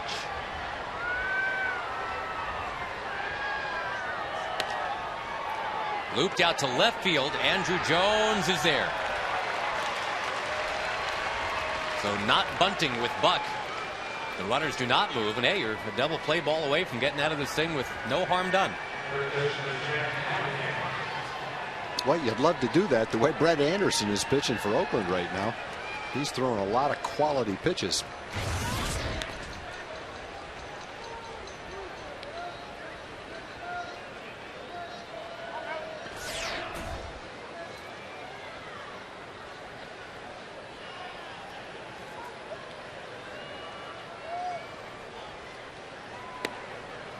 That is ball 1, down and in to Hanahan. Again, was not in the initial starting lineup tonight. Mark Ellis was one of 2 Oakland A's that hurt himself trying to run out a ground ball. Nomar Garciaparra the other. That's a strike. One thing I like about Eric Cooper, he's calling the high strike today, and he's calling it for both pitchers. You don't see that high strike called by a lot of umpires. But he's called a lot of those pitches today. We can't tell inside and outside from our angle exactly what the strike zone is, but you can definitely see that there's been a handful of high strikes called, and that's a good thing. Pitchers need those pitches to be called strikes. Eric Cooper had home plate for the no-hitter that Mark Burley threw against the Rangers a couple of Aprils ago. And it's not that that was an overly generous zone, but I think it was one of those nights where Burley kind of figured from an early point in the game that, yeah, I can throw some things a little bit towards that outside black, a little bit towards the letters, and get a strike. That one's down too low to Hanahan. Now you got the number 9 hitter up there. Ryan Sweeney, top of the order on deck, and 2 on, 1 out. Rangers have turned 1 double play behind Kevin tonight.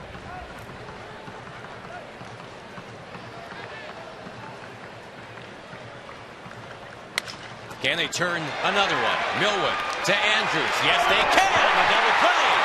The Rangers are out of the inning.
Time now for the Sonic Slam inning, brought to you by Sonic. The jackpot worth $500 and tickets to a Ranger game and a dinner for 2 at Sonic. Good luck to Ron Rutledge from Fort Worth. If a Ranger hits a grand slam this inning, we're giving away $25,000. You can register at any North Texas Sonic restaurant. 11 hits in this game, and Tom Grieve, they have all been singles. Yes, they have. Unusual for a Ranger game. Singles night at the ballpark. Not necessarily for the A's, but definitely unusual for the Rangers. Well, the Rangers leading the major leagues in slugging percentage. Time to start slugging. Instead, it's a ground ball to short, right through the legs of Orlando Cabrera. The Rangers will take him any way they can get him. You could almost see that coming. It looked like a routine play, and Cabrera just came up on the ball too soon and went right underneath his glove. You've had some sure-handed players making errors in this game tonight. Kinsler and now Cabrera. The ball just stayed down on him. He anticipated a slight hop. Never got it.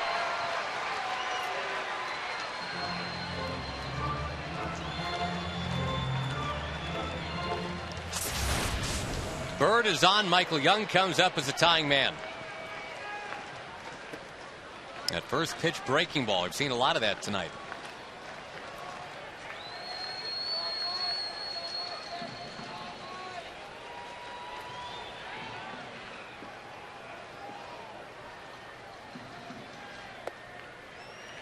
That's down and in.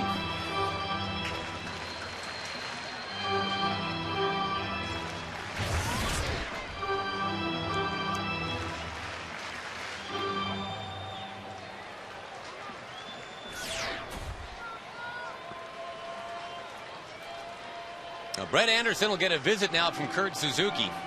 And it looks like there's some injury concerns suddenly with him. This is, I mean, whatever happens to the A's happens to the Rangers tonight and vice versa.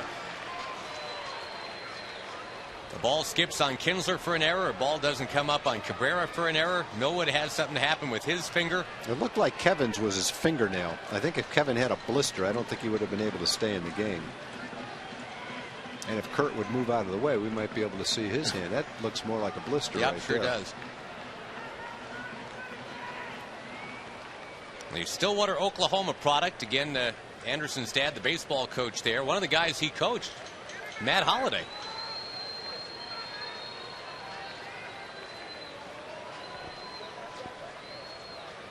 Ugh, so glad we're in high def tonight. Ew.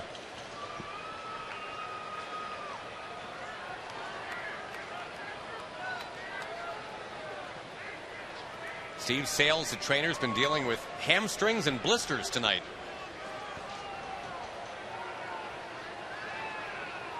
Not going to take a chance. Nope. It's a long season, and you just don't want to take a chance with that. With a count of 2-0 on Michael Young, the A's are going to have to get the bullpen going and into the game. It's 3-1 A's.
(3-1) Oakland, but the Rangers have the tying man at the plate as Drew Bailey comes into the ball game. Our Verizon call to the bullpen, a blister issue forcing Brett Anderson to leave, and Bailey inherits a 2-0 count. He has not allowed a run in 8 of his 9 outings so far.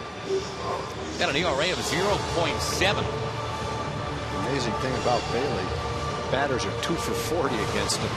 Talk about a nice addition to your bullpen.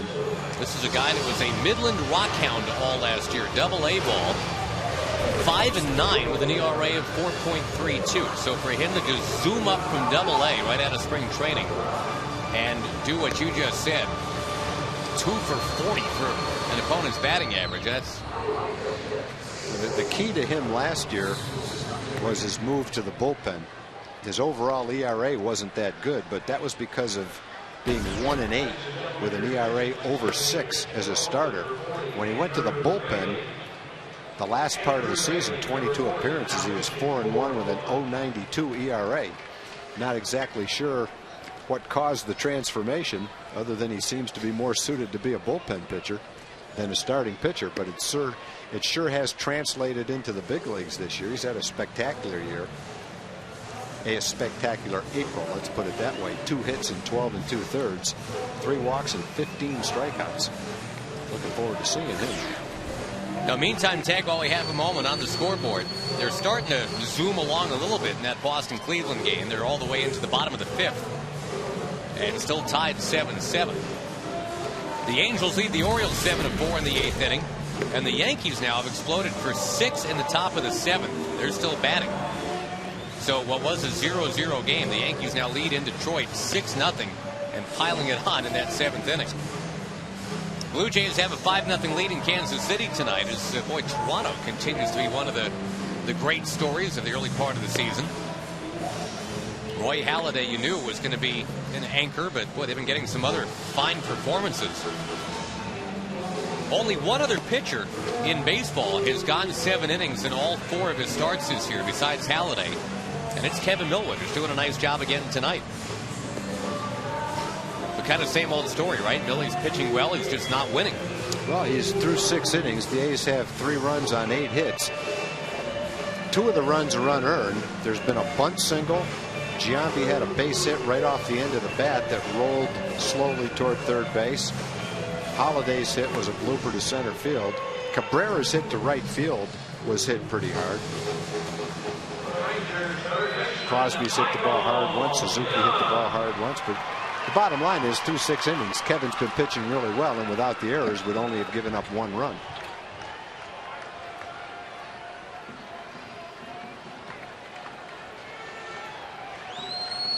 The inherited count of 2-0.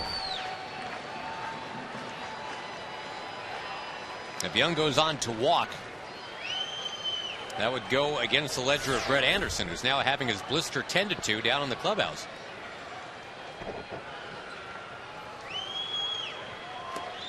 Three balls, no strikes. Andrew Jones on deck.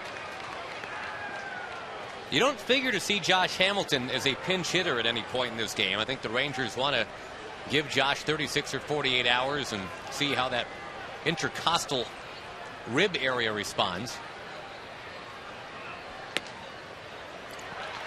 That's one of those weird ones where Bailey throws ball 4 and Anderson is charged with the walk.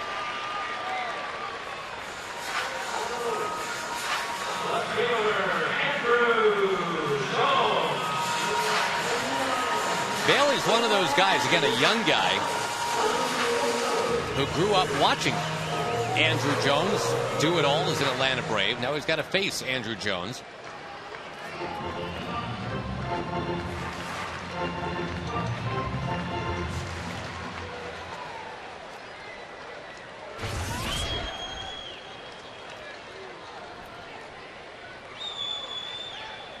Two on, nobody out, and certainly no sign of the bunt.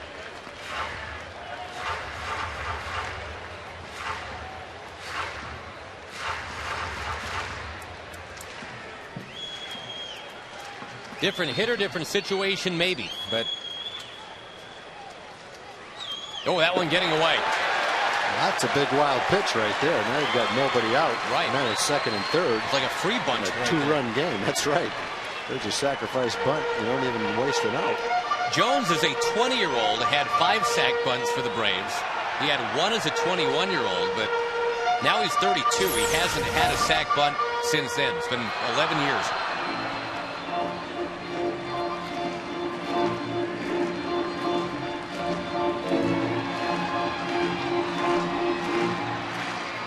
Boy, a ground ball through the legs of Cabrera and a blister on the finger of Brett Anderson, kind of turning the tide for now. Everything down and away. As great as those numbers were that you just read, Tag, about Bailey, dude hasn't thrown a strike yet. No, coming into the ballgame, he'd only walked 3 batters in 12 2/3 innings. But, you know, it's not that easy for a young kid to come into a game like this. He wasn't expecting to come into the game. Anderson was cruising along. He might have anticipated pitching at some point in time, but he didn't have the comfort of warming up in the bullpen. He had to come into the ballgame and get loose. I think as a young pitcher, you might feel a little pressure to get ready as quickly as you can. You know everybody's waiting and watching you get ready. And maybe that's thrown him off a little bit. In any event, bases loaded, nobody out. And let's keep in mind we are playing the Sonic Slam inning for Ron Rutledge of Fort Worth. Bases loaded, nobody out. Blaylock and Cruz. And then Davis. They've got 16 home runs between them so far in 19 games.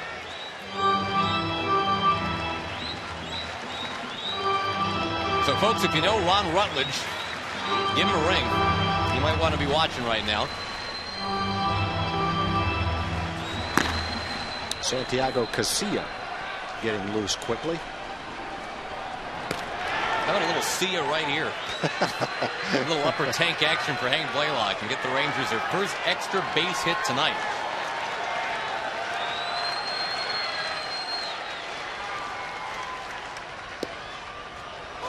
Mercy strike, 0-1. Once again, our pitch tracker technology is in the shop tonight. Our apologies for that.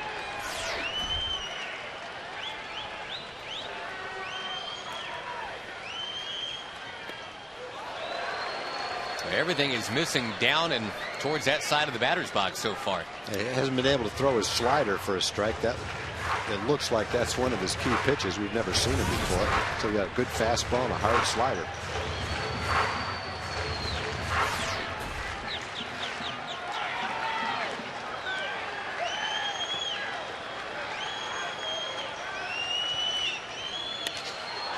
High pop-up. Over towards the railing. Hanahan has got it. That's the first time the play line's been retired tonight.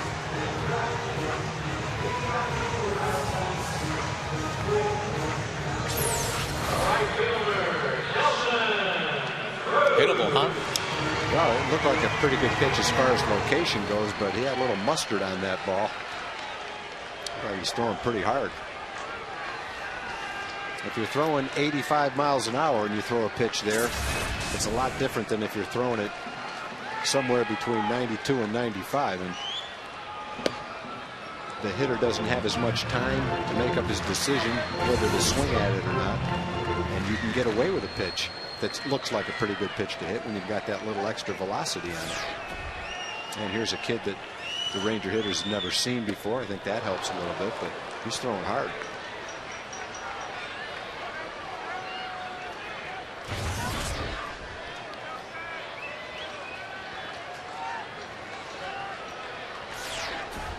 Nelson Cruz already with a half a dozen home runs. He'll take down too low.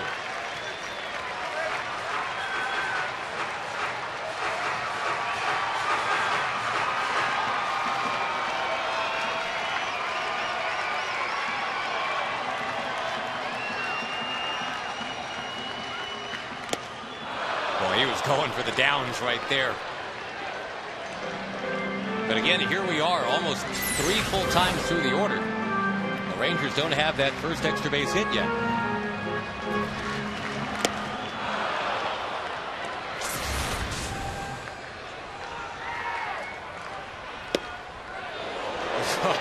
Close, but no. And now, 3 balls, 2 strikes.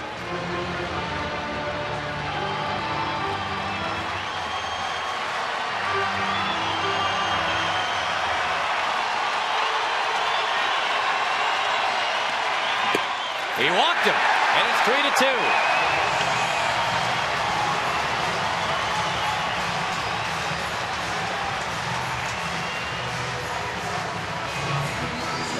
You can tell the kid's got a great arm, and we've read off his stats. We don't need to do that again. But walks have not been a concern for him until tonight. And when he's thrown the ball over the plate, he's had a lot of success. Nelly swung and missed at 2 fastballs. Hank popped one up.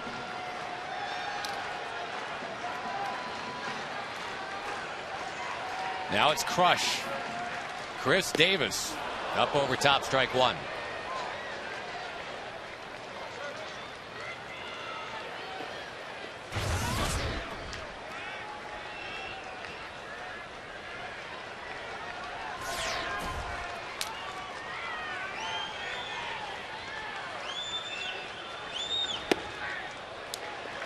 Again, a lot of movement, maybe too much movement.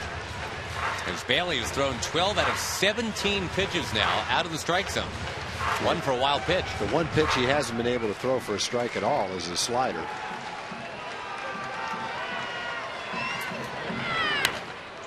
Davis fouls it. He's behind 1-2.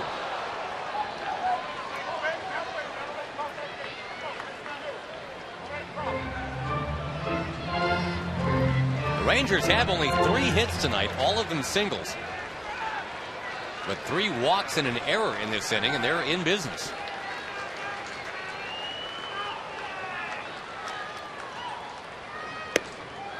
Taken for a called third strike. The second time that's happened to Davis tonight.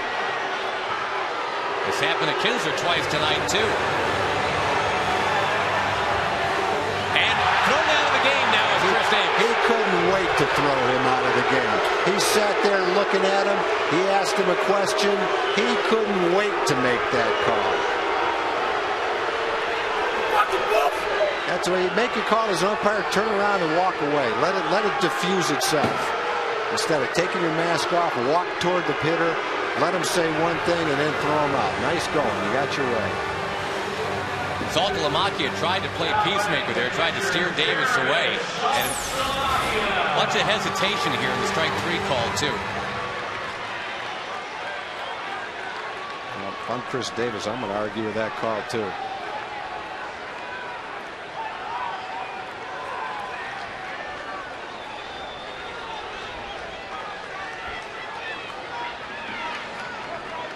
He didn't cuss at him and said, you know it's not close. Now Saltalamacchia trying to pick up Davis. He does. The parachutes in the left. The Rangers have the lead. Another 2-out hit with the bases loaded. David Murphy in Baltimore. Bases loaded, 4-4 game. Got the base hit with 2 outs and the bases loaded. Now Salty comes up after the strikeout. Made it 2 outs and loops a soft single to left field. Frustrating inning for the A's. Ground ball error, 3 walks and a blooper. Give the Rangers a 4-3 lead. Well, it's been a frustrating night for the Rangers, though. All those called third strikes. Now the ejection of Davis. But you're right, Tag. I mean, David Murphy, same inning yesterday. 6th inning, 2 outs. And the Rangers finding a way. They still have just singles and walks tonight, but they're leading 4-3. They will have to make do with a new first baseman going forward tonight.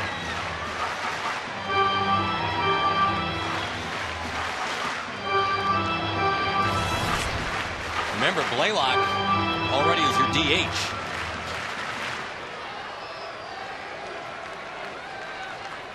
There's some time for Ron Washington to think about what he wants to do defensively going the rest of the way.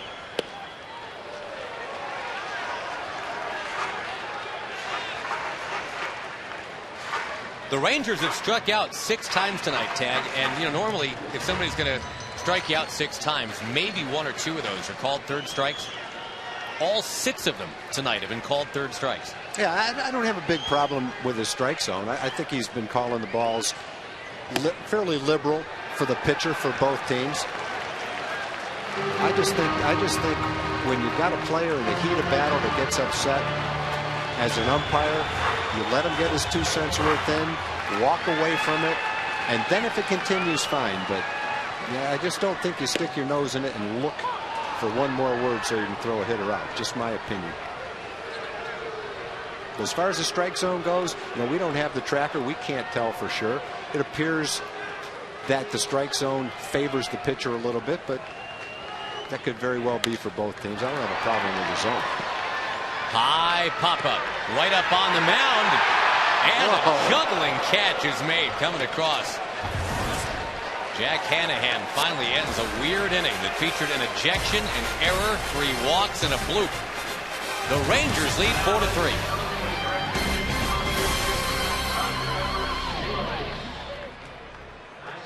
10-year-old Ashley from Arlington. Ashley will have 35 seconds to try and steal third base and make it back to the left field gate. If Ashley steals third, all fans in section 25 receive coupons for Dr. Pepper. Charging out of left field gate, 10-year-old Ashley from Arlington.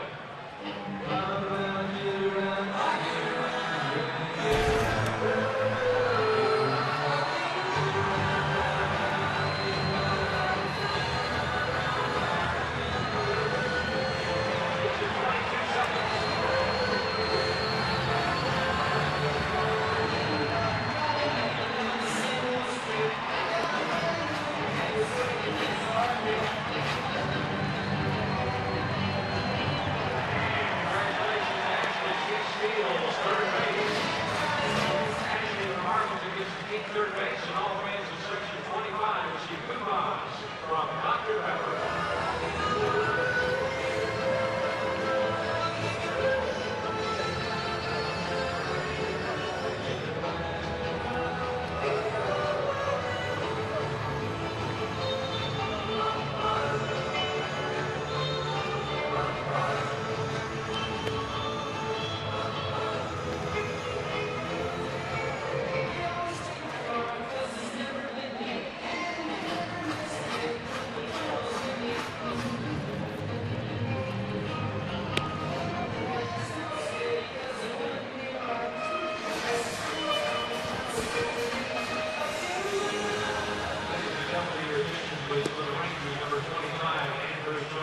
Your game summary through 2/3 of regulation now. 21-year-old Brett Anderson undone by a blister tonight. Kevin Millwood had some sort of finger issue himself, it appeared, but he's still going. 6 innings, only 1 of the 3 runs allowed has been earned. He has walked 2, struck out 5. Now he's got to go through the top of the order with a new defensive look. Andrew Jones, for the 2nd time in his big league career, is going to play first base. David Murphy's come into the game to play left field. That's where Jones was. Again, Chris Davis ejected for the first time as a big leaguer. We couldn't see it exactly from up here, but I mean, just from how that happened, it almost seemed like Eric Cooper must have said, you say one more word, you're out of here, because there was one more word and he was gone. That ball hit high towards the pole. It is fading. It is bare. It's a home run. It is Ryan Sweeney hitting his first all year, and the Rangers' lead lasted only minutes. They're now tied 4-4. Only the 8th home run all season for the Oakland A's. And by far the lowest total in baseball. It looked like a cutter. It got inside halfway decently. That's a nice job of hitting by Sweeney. I don't know if Kevin got it quite as far in as he wanted to, but it's definitely on the inside corner of the plate. And Sweeney didn't pull it foul. He kept it fair. Pretty good pitch to hit out for your first home run of the year. Cabrera takes a big vicious swing right there. Millwood hasn't retired him yet tonight. They've faced each other plenty, because when Millwood was in the National League East, so was Cabrera. Since Millwood has been a Ranger for the most part, Cabrera has been in the AL West with the Angels for a couple of years. So this is actually the 85th at bat that Cabrera's had against Millwood. He jumps on a hanger and sends it foul.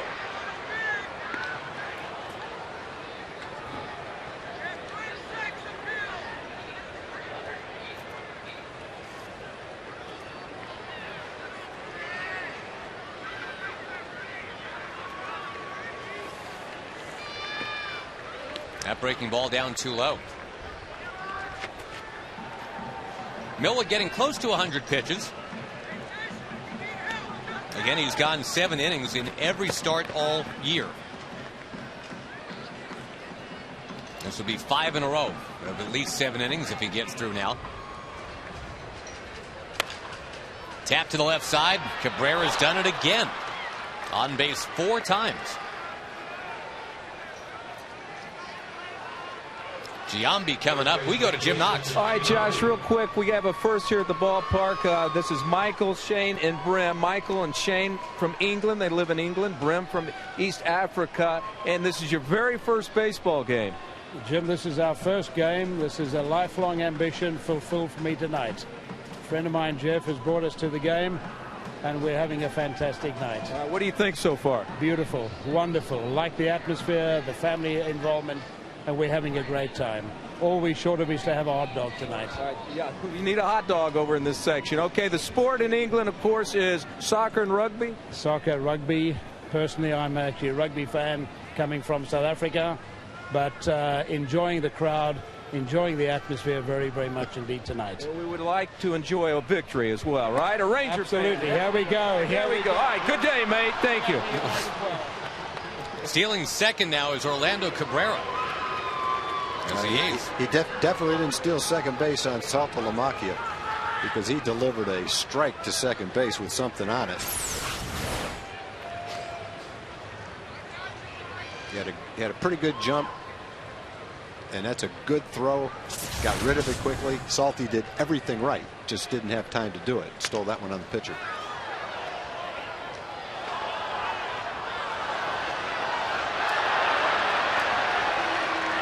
Now, Cabrera had that error charged to him as the Rangers rallied for their 3 in the bottom of the 6th inning. He's got a chance to be a difference maker now.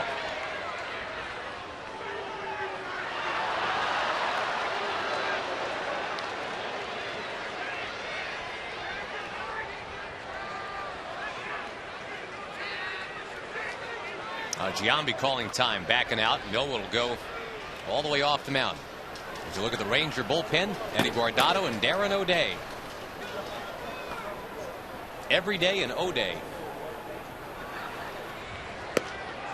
High fastball.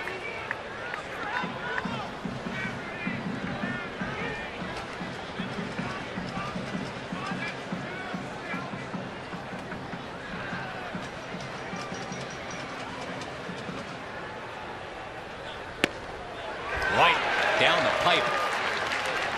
Giambi 1 for 3 tonight with, would you believe, an infield single.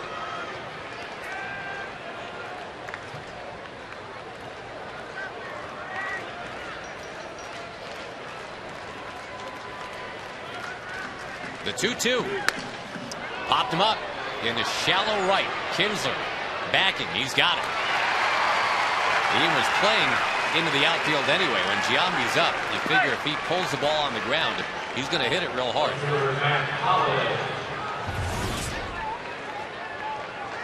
102 pitches for Kevin Millwood, and pretty consistently this month of April he's been at about 110 to 113.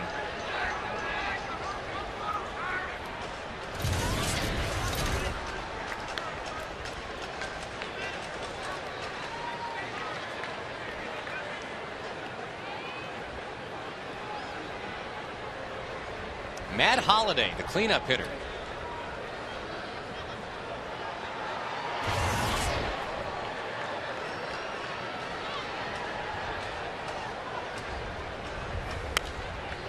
And he fires the first one foul back in the crowd.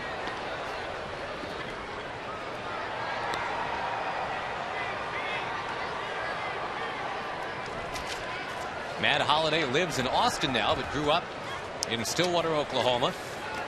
I mentioned the Stillwater native Brett Anderson was the starting pitcher for the A's tonight.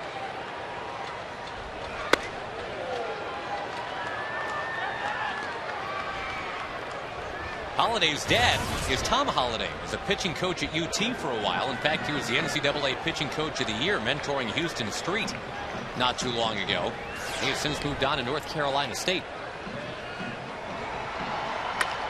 On the ground at third, Michael Young positioned very well. Cabrera's got a hold. Andrew Jones has got the ball. 2 down.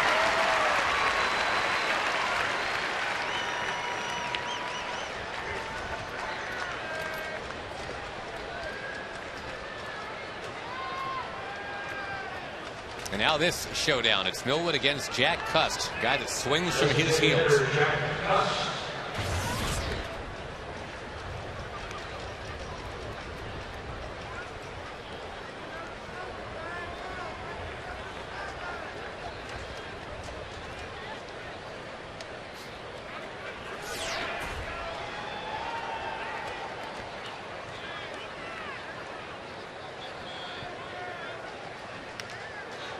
As we said, Custis not get cheated. Big, hulking, and unapologetic. As we often describe Jack Cust, he is who he is and what he is. He's up there to take pitches until he gets one that he likes, and then he is just going to have at it.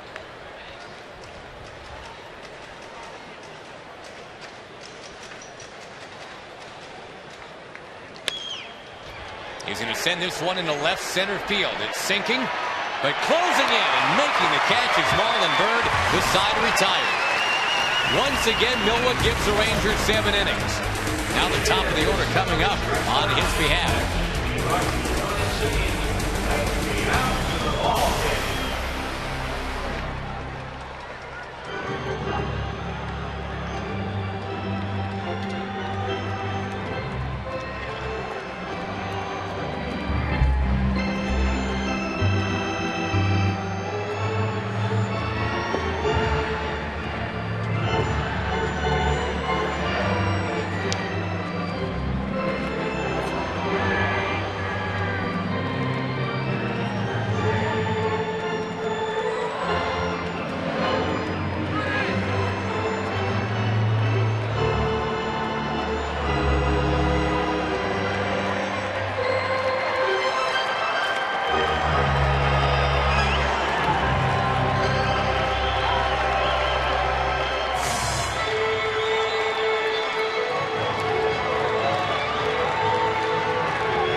tie as we go to the bottom of the 7th, and folks, on Saturday when the Rangers take on the White Sox, don't forget the first 20,000 fans get that replica of the Nolan Ryan 5,000th strikeout statue.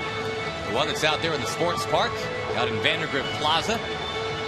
That is courtesy of Southwest Airlines. 972 Rangers, the number to call for your tickets, or go to TexasRangers.com.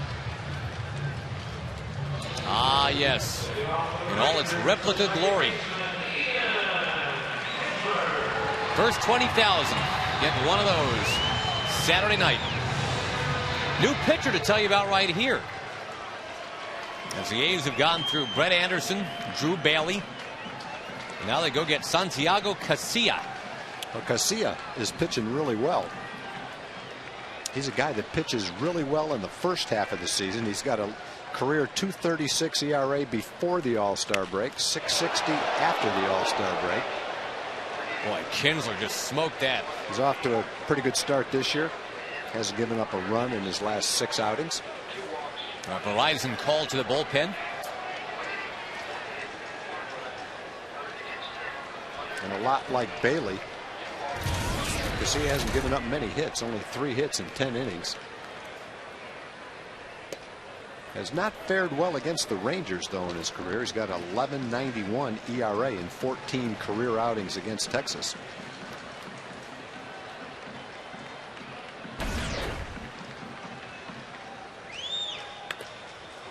Been a rough go for Kinsler the last few days. He is 0 for 3 tonight, making him 0 for his last 15. And 4 out of 32. So really the first dry spell for Ian after a sizzling first 3 weeks.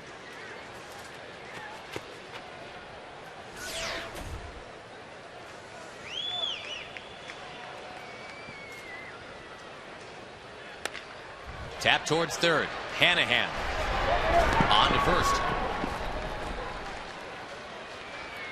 Kinsler and Bird, the top 2 hitters in the Rangers order, a combined 0 for 7. But here are the Rangers, 4-4.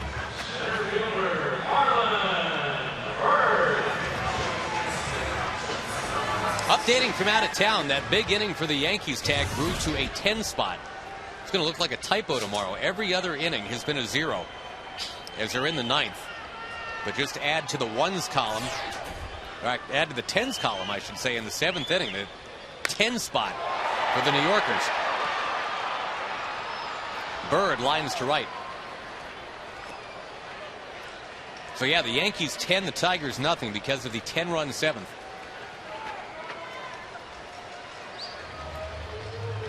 I remember working a game in the minor leagues, Rochester against Columbus. Arthur Rhodes, a no-hitter into the 9th inning for the Rochester team, and he was matched up with somebody for Columbus throwing a 1-hitter. Might have been Scott Kamenicki. 0-0, 1 hit the whole game. They go to the 9th, and then a 13-run inning for Columbus. I've never seen the wheels fall off like that. It's the only time I've seen a guy triple from both sides of the plate in one inning. That'd be one if you were the parents of the pitcher and you picked up on the score and you heard it was 13-0. You go, oh man, he got bombed today. Michael Young driving it towards the corner and hugged to the body by Buck. We're not forecasting any 13-run nights tonight, although it's been a weird night. You never know. 4-4 at the end of 7.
Tied at 4, and Kevin Millwood stands out there ready for more. 7 innings.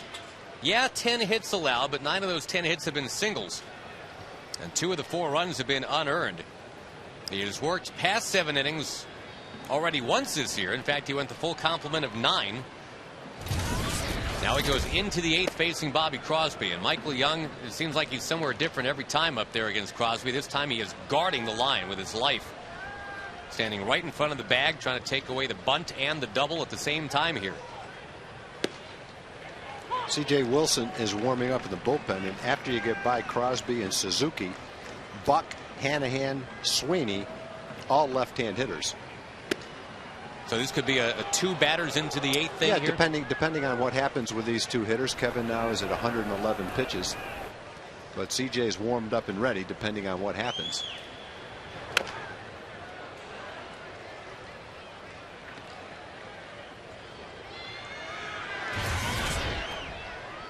No pitcher for the Rangers since Kevin Brown in 1993.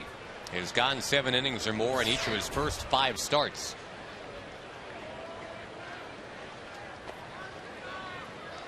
Count runs full to Crosby, who's been a tough out tonight, 2 for 2.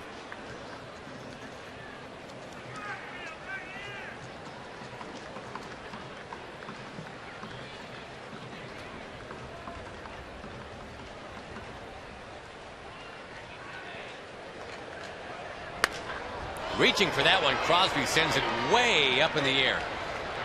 And Marlon Byrd has it scoped out, 1 down. The first of 19 games this year between the Rangers and the Oakland A's. We will be seeing the guys in the green and gold a lot.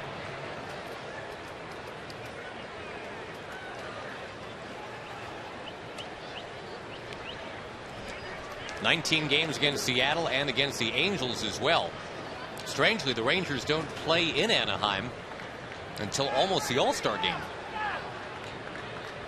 That is very strange. That's got to be the first time that's ever happened. Normally, seems like we're there early in April every year. Every year, yep. The Rangers get that early trip to Anaheim, but not this time. Play them in July, August, and right at the end of September out there. Well, one thing good about it, it's a great city to go to, good hotel, great ballpark, good weather. Yeah, no complaints. So we got a lot of good days to spend in Anaheim late in the season. Rangers will see their fill of the Bay Area this year too, because they've got the 10 games at Oakland this year, and they play the Giants for 3. It's a good place to be too. Slug towards center. Marlon Byrd is there. 2 down. And now the decision for Ron Washington. Do you go lefty-lefty with C.J. Wilson ready? If you do that, there's no way that Millwood can be the winning pitcher in this game. Yeah, I think it was set up so Ron had the opportunity to do that depending on what the first 2 hitters did. But I don't think there's any way you take your ace out of the game with nobody on base, 2 outs in the 8th inning. Now, if it had been a walk and a base hit, chances are it'd be a little bit different. But Kevin's still throwing the ball well. And unless he says, come get me, it's not going to happen right here. 118 pitches, a season high for any Ranger pitcher.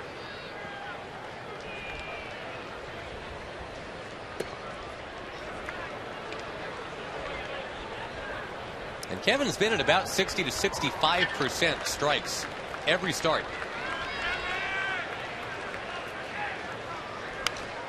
He's ahead of Travis Buck.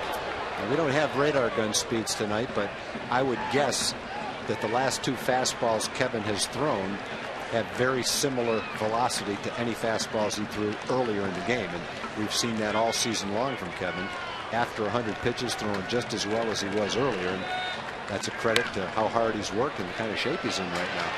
Andrew Jones takes Andrew. those 10 gold gloves he won in center field. He brings them into first base. And Kevin Millwood with 8 in the books tonight, and he can be the winning pitcher if the Rangers score when we come back.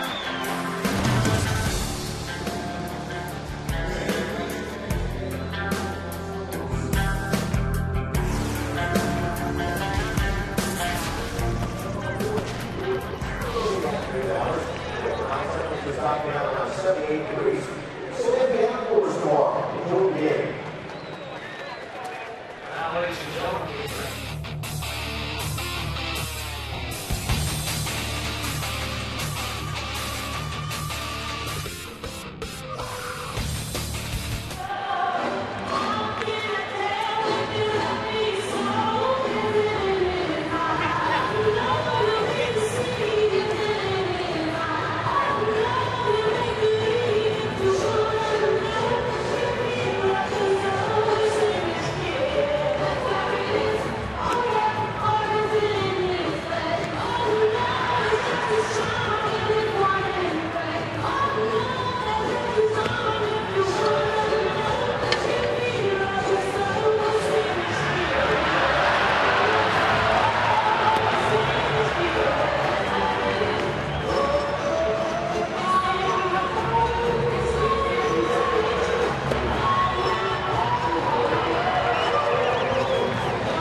Kevin Millwood soldiers through 8 innings.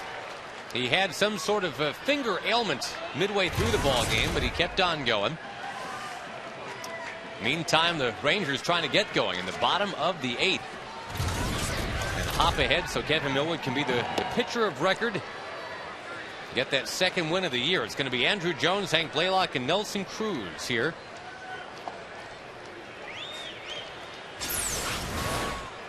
Watch the follow through. And Casilla, what is that? Looked like he might have done something too. I don't know, is it his ankle, his leg, or what?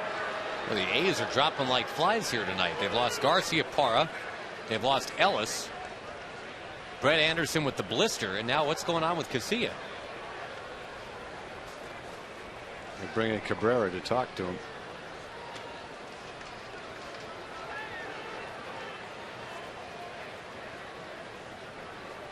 A lot of airtime for their trainer, Steve Sales, tonight.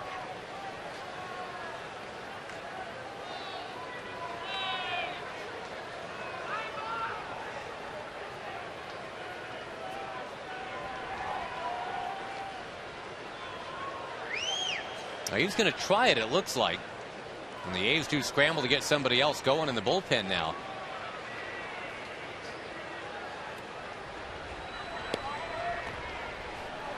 That's Michael Wirtz. Now the Rangers again tonight without a double, a triple, or a home run.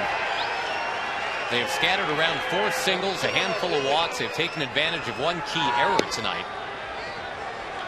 I think that's the key. That error just opened up an inning. Michael Young has an infield hit. Hank has 2 ground ball singles, and Jared had the blooper with the bases loaded. That's all the Rangers have had.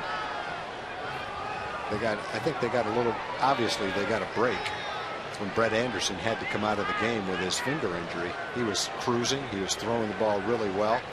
And I don't think it helped Drew Bailey when he had to come in and warm up on the mound instead of the bullpen. Probably rushed to get ready a little bit. Throwing strikes had never been a problem early in the season for him, and he struggled with his control a little bit tonight, and that might have been one of the reasons why. In any event, the Rangers took advantage of the error, 3 walks and a single to left field to get their 3 runs. All right, next contestant. That's going to be Michael Wirtz, inheriting a 1-strike count here with Jones at the plate. 4-4 tie, bottom of the 8th, and we're back after this.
Another pitching change for Oakland because of yet another injury. Kevin Millwood appears to be done for the night. He just kept on keeping on as usual. 118 pitches.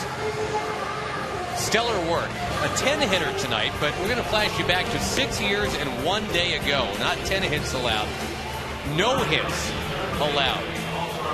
The rare 1-0 no-hitter. He walked 3. He struck out 10 against the San Francisco Giants. What a movement on that fastball he had that day. He was just having at it. April 27th of 03, the Marquise Grissom fly ball ends it at the vet. See, red is good luck. Look at that. Well, not that we needed another example, but boy, when you talk about the Rangers' emphasis on the starting pitchers being stronger, in better shape, better condition to pitch deep into a game, there isn't a better example than of tonight's game. I don't think there's any doubt that in any time in the last few years Kevin would have come out of that game after 7 innings, maybe 6 innings, but definitely after 7 innings. Tonight he went back for the 8th inning, having already thrown 108 pitches, then breezed through the 8th inning, saved 1 inning from the bullpen, and has a chance to win the game if the Rangers can score right here. Saving those, outstanding. Yeah, and you know, Tag, saving those 1 innings over the course of 4 months, 5 months, 6 months of the season, obviously, that adds up. Our Verizon call to the bullpen. That is Michael Wirtz now into the game, the former Chicago Cub. That was a good pickup by the A's. They got him for a couple of minor league position players. He's a guy with a winning record, a .357 career earned run average, and more than a strikeout per inning. Significantly less hits than innings pitched.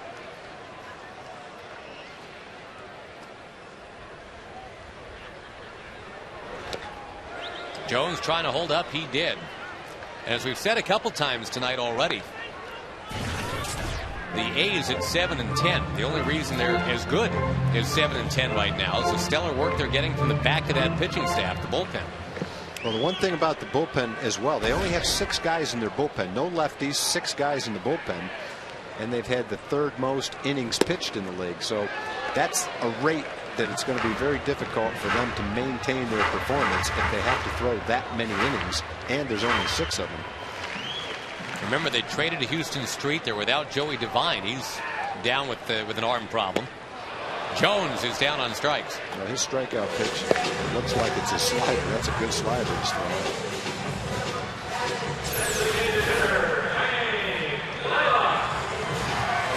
Like the slider that Jason Jennings throws. Jason's might be a little bit bigger.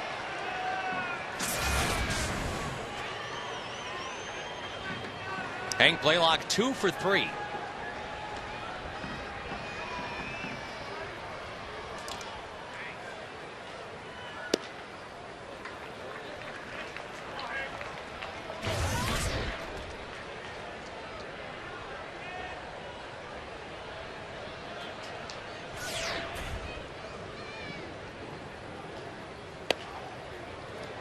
Nelson Cruz on deck.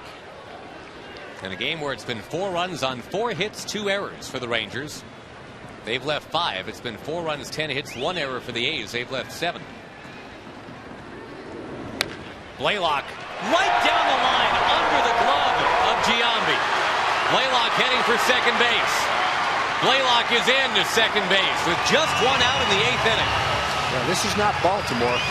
If you hit it down the line here, get it by the right fielder, it's a double. You saw in Baltimore, no such thing as an automatic double if you hit it down the right field line. At least not with Markakis playing right field. Tag, the very first play of the game tonight, it was Ryan Sweeney hitting a ball just like this that Chris Davis went and got. But Giambi did not get this one, and now that potential go-ahead runs at second base. Yeah, Jason did basically the same thing that Cabrera did on the ground ball that got by him. Just lifted his glove up a little bit too soon, and the ball scooted right underneath it. No ruling on that one yet, hit or error. Now they are ruling an error. So the Rangers still don't have an extra base hit tonight, but they do have a man at second base with 1 out for Nelly Cruz.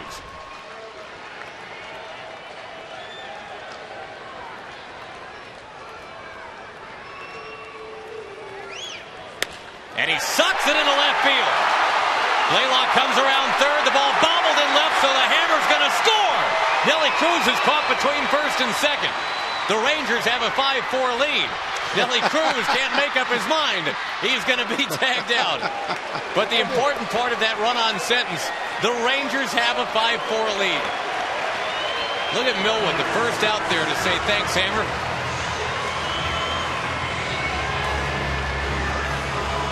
The Rangers have really taken advantage of their opportunities tonight. That's only their 5th hit. It'll be another unearned run, but it's one thing to get the opportunities. It's another thing to cash in on them. And that's look like a hanger right there, right out over the plate. Nelly ripped it into left field. David Murphy's first at bat now. See the base running. Hank Blaylock coming around. A little bobble out there by Holiday in left to make it no play at home plate. And Cruz, anticipating there being a play at the plate, kept on running and running and running.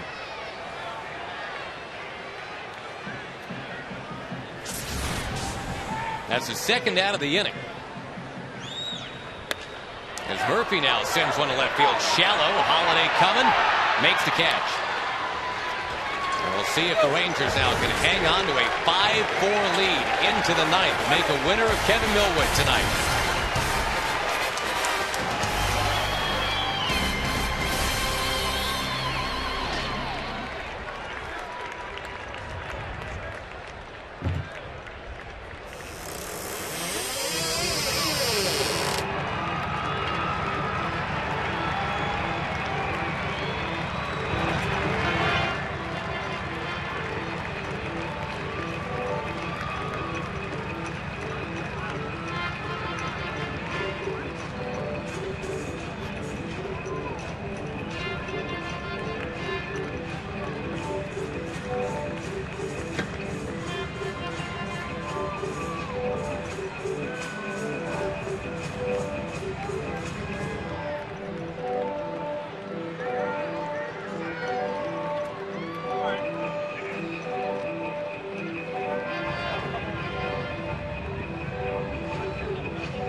The Rangers have been out hit 10-5. All 5 hits have been singles, but that last single by Nelly Cruz, the difference maker. A 5-4 Ranger lead and another Verizon call to the bullpen. The Rangers go and get a guy who's developed into one of the best in the business, Frankie Francisco. And that's not just hometown announcer hyperbole. Here's yeah, look at the numbers. Yeah, here's what we're talking about. 22 games back to last year. That is phenomenal.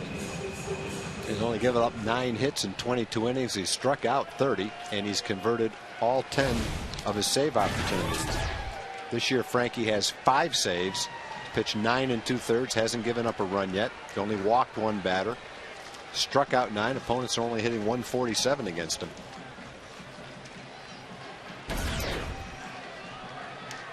Trying to save it for Kevin Millwood, who's been everything the Rangers have needed him to be so far. Now, Frankie did have to work a little bit in Baltimore, it's true, after hitting Lou Montañez in the toe with an 0-2 pitch. That hit batsman was followed by a single. Greg Zahn contributing that. So Frankie had to dig deep, strike out Robert Andino to end the game, and he did that.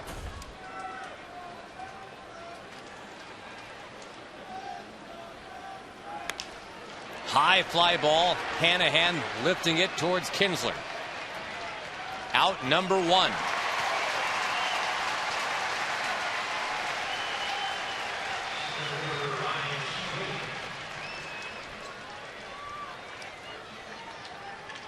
Frankie talked in spring training about how, indeed, when he sees the Oakland A's, I think like a lot of people, he can't help but remember all that happened years ago, 2004, out in Oakland, that incident with the fans.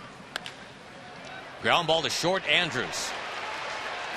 Don't think, just throw, right? Well, what he did there, instead of, and I won't say relaxing, but instead of just making sure you throw it over there and be careful about it, he picked it up and threw it as hard as he could. Put a little something extra on the ball. Ron Washington has told him, you got to get the ball across in the 8th and 9th inning. You just got to. And I think if you watched Elvis, I don't think he was nonchalanting it as much as he had plenty of time. He was just trying to be maybe a little too careful, a little tentative. And that one was a good sign. He picked it up, got his feet underneath him, and fired a strike over there. Well, the fans didn't like that call, did they? No, they've been on Mr. Cooper back there all night. Young guards the line at third. Hit well to left field by Cabrera, but there's Murphy.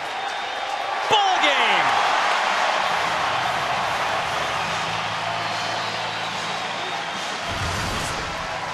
The Rangers can basically hit the restart button on the season now. Start over. They're 10-10.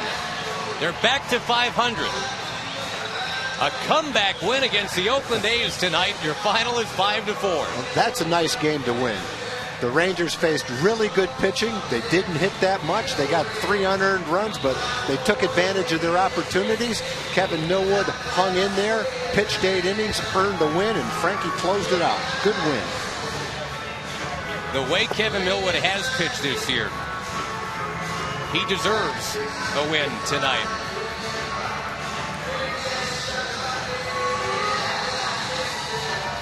Not a single extra base hit for the Rangers tonight. They're built to mash. They didn't really mash tonight. They just kind of survived. But that's the mark of a good team, right? Absolutely. And take advantage of your opportunities. Just because the other team makes an error or two doesn't mean you're guaranteed to score the runs. You got to take advantage of it. And they did. Back in a moment, 5-4 Rangers.